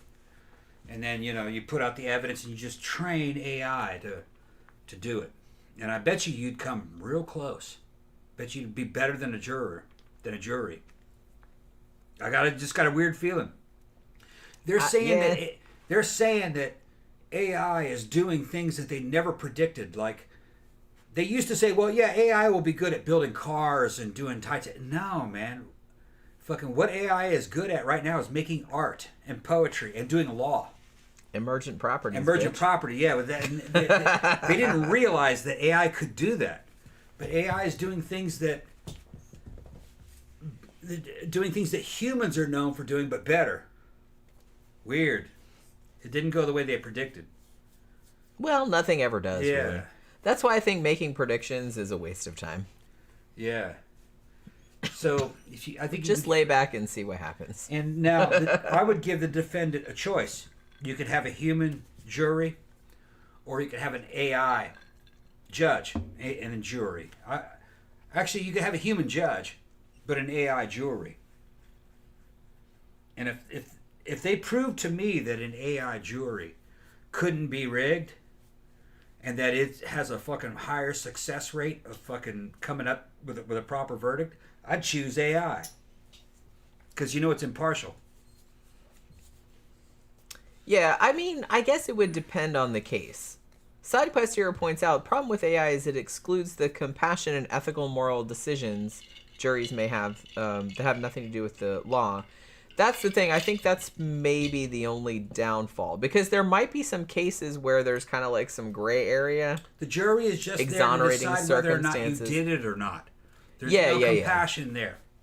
You don't need compassion. That might come in the sentencing phase. That's sentencing. At which Right. point you might Right. want to defer to to human... a judge. Because you can Right. like bring up exonerating circumstances and you're, stuff. You're not understanding what I'm saying. You use AI to find out whether or not a guy actually did it or not. But that doesn't have anything to do with sentencing. You can be sentenced by a human judge. Yeah, because even if you did it, like I said, Right. there might have been exonerating circumstances. right. Like, well, we'll give you a lighter sentence, or we'll let Right. you off on it, or something like that. So yeah, it might have to be two different things. God, I mean, I don't know, man. Like I said, if I was in Oscar Slater's situation, which I can't even, oh my god, that'd be horrifying. But the thing about it is that it could happen. It could happen. Because look at this poor motherfucker. He was, like I said, he was just on a ship going to New York. It's like, hey, I'm gonna go out to San Francisco and do some shit, like my open a gambling club or whatever. And then all of a sudden, like, he gets off the boat and he's like fucking arrested. Hey, you murdered some bitch. He's like, I don't know who that is. But yeah, so it was that kind of situation.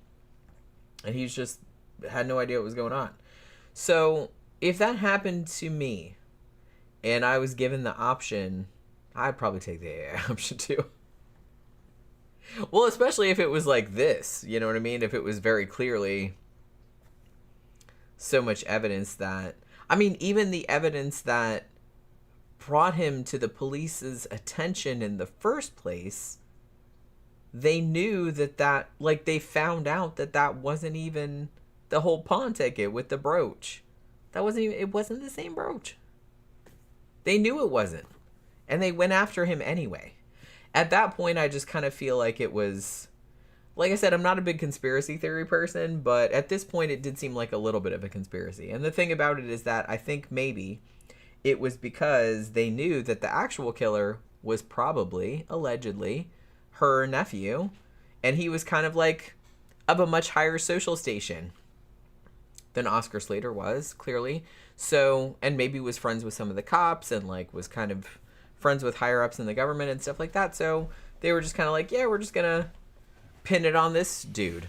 You know, he's an immigrant, he's Jewish, no one's gonna care, he's a petty criminal, so we're just gonna pin it on him. We don't want to pin it on this high level member of society who's a doctor and everything like that, so we're just gonna pretend that didn't happen. I think that's what happened in this case. So it was a little bit of a conspiracy. Yeah, I think like some of the cops knew who he was and they just didn't want him to get convicted, so they just pinned it on this poor motherfucker. That's super shitty. I just feel really bad for this dude. Really bad. I mean, I didn't see. So what ended up happening with him eventually? Oh, were you not here? Yeah, it was probably. Yeah, he got out. He got the money. Okay. He married again. He married a nice Scottish lady. All right. And he moved to a seaside town in Scotland called Ayr.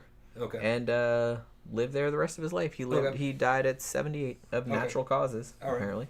So, you know, very, very quietly lived out the rest of his life. Can't blame him. But like I said, his case is still used as a test case in law schools, as far as I know. Okay. Let's not do this. That's like a negative example. Okay, Thankfully. so are there any questions? If not, Karen Lee said he paid them off. Yeah, maybe. I kind of feel like that was what happened in this situation, because I feel like the cops knew the person that did it, the nephew, maybe allegedly, and he was kind of a high muckety muck. He was a doctor. He was kind of up in the gentry. He knew a lot of influential people. So they were like, he couldn't have done it. Must have been this good. We'll just pin it on this dude. You know, I think it was that kind of situation. Which is, that's pretty sucky. Okay, so what's our next show going to be? Do we know yet? Does it come up on the... No. The poll, if you're not on our Patreon or a YouTube member, because if you're on our Patreon, or if you're a member of the YouTube channel, you can vote on what the next topic is going to be. The polls go up on Friday mornings at 10 a.m. Eastern Standard Time. Yeah. And they run all weekend. They close Sunday at noon Eastern Standard Time. I usually put up 5 different topics, and I let people vote on them, and then I usually announce it on Sunday as soon as the polls close. And we're always looking for new patrons. That too. Yeah. That too. But yeah, so like I said, you can vote on the stuff. And so I don't know. I won't know until Sunday afternoon. Okay. What the new topic is. But Danny is saying hopefully it's a paranormal based show. It might be. I try to put like both things. I try to put like a paranormal show. I try to put like true crime. I try to put like a combination of topics. And every time somebody gives us a topic, I always write it down and I put it in the list. Yeah. And I try to put it in the list to see what wins. You know what I mean? But tomorrow I might, if I have time, I might do a stream on The Limehouse Golem, which is a movie from, I believe it's from 2017. And I don't remember. I have to look up like who it was that suggested it to me, but I watched it and I want to do a review of it because it's really, really good. So I might do a stream on that tomorrow if I have time. Then Friday night we're gonna do our sidetrack show, and it's gonna be a pregame because I think Memento is Memento Friday night. So we'll have probably to go. Be talking about the videos that we cut. Oh yeah. Yeah, we made some new erotic video.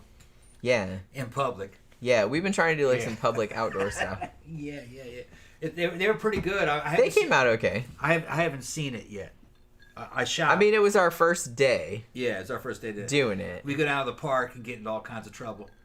Driving Jenny around. She's in the front seat doing all kinds of crazy shit. Fucking in oncoming traffic. Well, the oncoming traffic is like watching and stuff.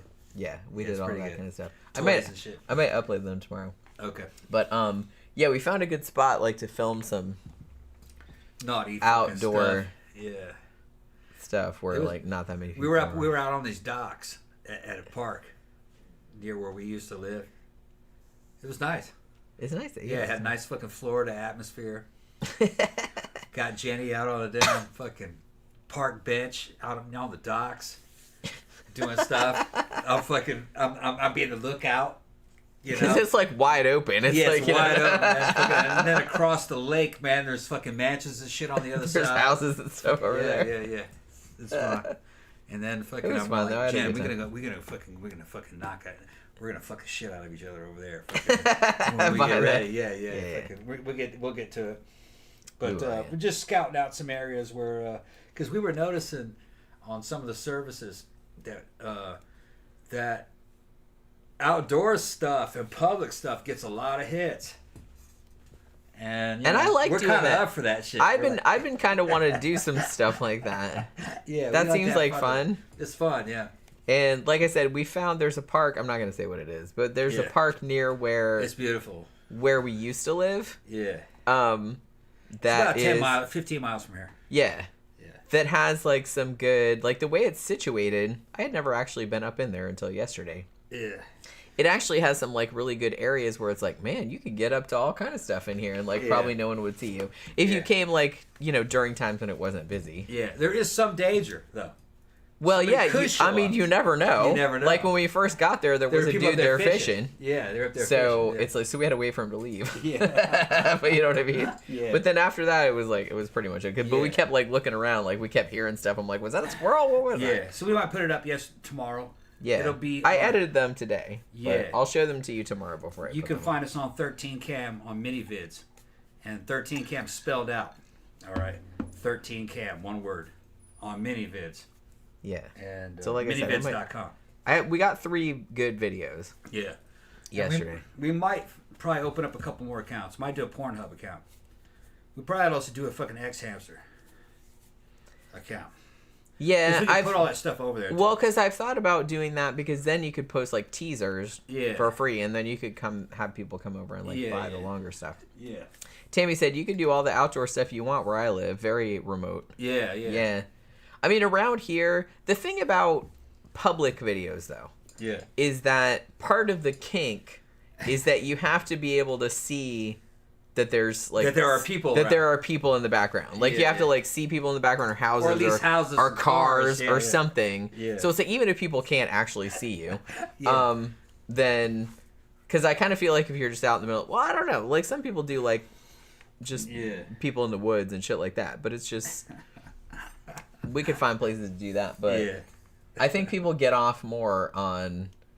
It's like, hey, I'm on the highway doing this stuff, and people could look in the car and see what I'm doing. You know what I mean? I think people get off more on that. There's got to be some danger there involved. Yeah. It doesn't matter though.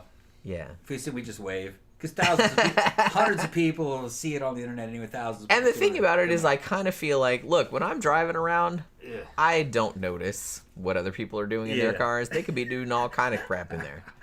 As long as you're in your lane and I'm in my lane, you could be. I almost fucking went off the road a couple times. Well, see, that's kind of the dangerous thing. I'm trying to watch the camera at the same time, make sure everything's good, and fucking. Well, because we did a couple where I was shooting it, with my phone, but he wanted to do one where he was shooting it from the driver's seat, but he just had a camera on on a stick. I had it on a stick, yeah. You know what I mean? Cam, yeah. It came out good, but action cam stuff came out good at higher res. It came out okay. Yeah, it looked pretty good. Okay. But I still had to turn it, so it's still like a phone video. How's the audio? It sounded all right to me. Okay, good. I mean, I'll listen to it again tomorrow, good. But it sounded okay. You can hear a lot of car noise, but we don't have a shit ton of experience with the action cams yet. Yeah, we're just two of them. We're just trying them out. We have them on a stick, but I don't know. So I don't know. We'll see how it's. Like I said, yesterday was our first experience. We were just driving around. Yeah. Pretty much all afternoon. We're gonna put them up. We're gonna put them up. They won't cost much. Probably $10 each. Probably. Not even. How long are they? Well, one of them is about 7 minutes. Okay, because it got edited down. All right. Yeah, one of them's about. I don't know. They're all about 5 to 7 minutes. Okay. But yeah. So you edited a lot out. No, I didn't. You didn't? Okay. Well, there was some stuff that I shot that I couldn't use. Okay. You know what I mean? Seemed like we were recording for an hour. No, it wasn't. Okay. SideQuest here said, I drive all day at work, and generally I see some weird shit when I'm driving, and I just have to keep driving. Yeah, I'm sure all people are doing. But like I said, I don't notice what people are doing most of the time. So I kind of figure, well, most people probably aren't paying that much attention, I feel like. I don't know. I wasn't really bothered. Even when we were in the park. Yeah. And it was wide open. Yeah. And I was just kind of meh, whatever. Well, you knew nobody was coming in. I had a damn lookout. Yeah, but still. I could see him coming for a while, but you know what I mean? You don't know if the houses can see you. I didn't care. Fuck them. I didn't care. I'm just man, they can't see that far. Whatever. Unless they got binoculars, in which case. She had fun, though. She enjoyed it. Yeah, I had a good time. It's not fake. It's real. I had a good time. Yeah. But yeah, it's just Yeah. I thought I'd be bothered, and I wasn't. She's funny, man. Whenever I was kind of whatever. Whenever we do something new, she gets a little nervous. I could tell in her body language she's a little nervous to do it, but then she gets into it. It's fun. It's funny. Today she was like, "Well, I had to cut some of that out. Fucking, I look like a linebacker in there, my fucking shoulders and shit." No, what happened is because of your new fucking training routine, you lost a lot of weight on the bottom half of you. You're not as fucking. Your shoulders and shit are not as big as you think they are. It's in your mind. Well, to me, it looks. Well, part of it is you know what I mean. You walk with confidence. You fucking. That's part of it. I'm gonna punch a motherfucker. You were not. Yeah, you were not really kind of in super slut mode where you're fucking walking like. Well, a model and or something. I'm not like a little wilting wallflower either. Right. Yeah. So. Girls learn to walk that way in modeling school. I'm a bad bitch. Girls learn to walk that way in modeling school, and then strippers learn to walk that way. I never on went stage. to that shit. You didn't go to that shit. Maybe I should send you to some of that shit. Nah. So when you fucking get ready, when you get ready to fucking do your shit, you go right into fucking stripper mode and fucking, you know. I know you can deliver. I mean, you can dance, so I know you can do it. I know, but like I said.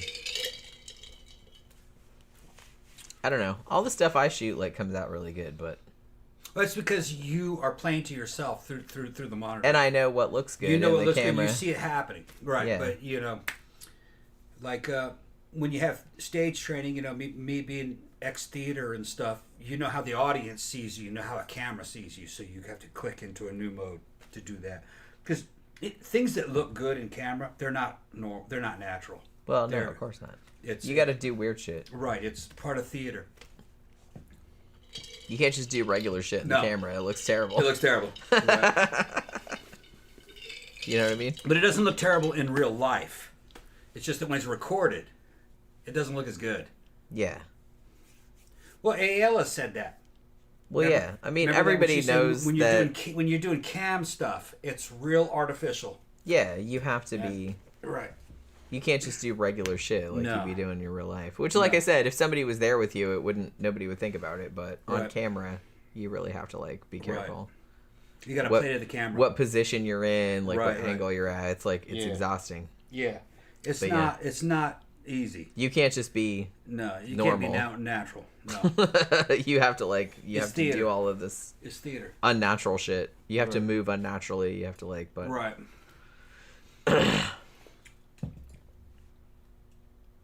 What's SideQuest saying?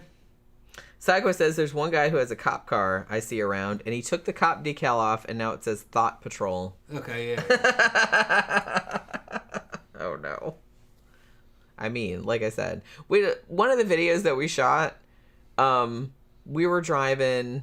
It's not like a super busy, but I don't know. It's kind of a busy highway. Where's Thought Control from? ThoughtQuest here. Where's she from? SideQuest here. What? SideQuest here. I don't know. What are you talking about? No, I'm just asking where she's from.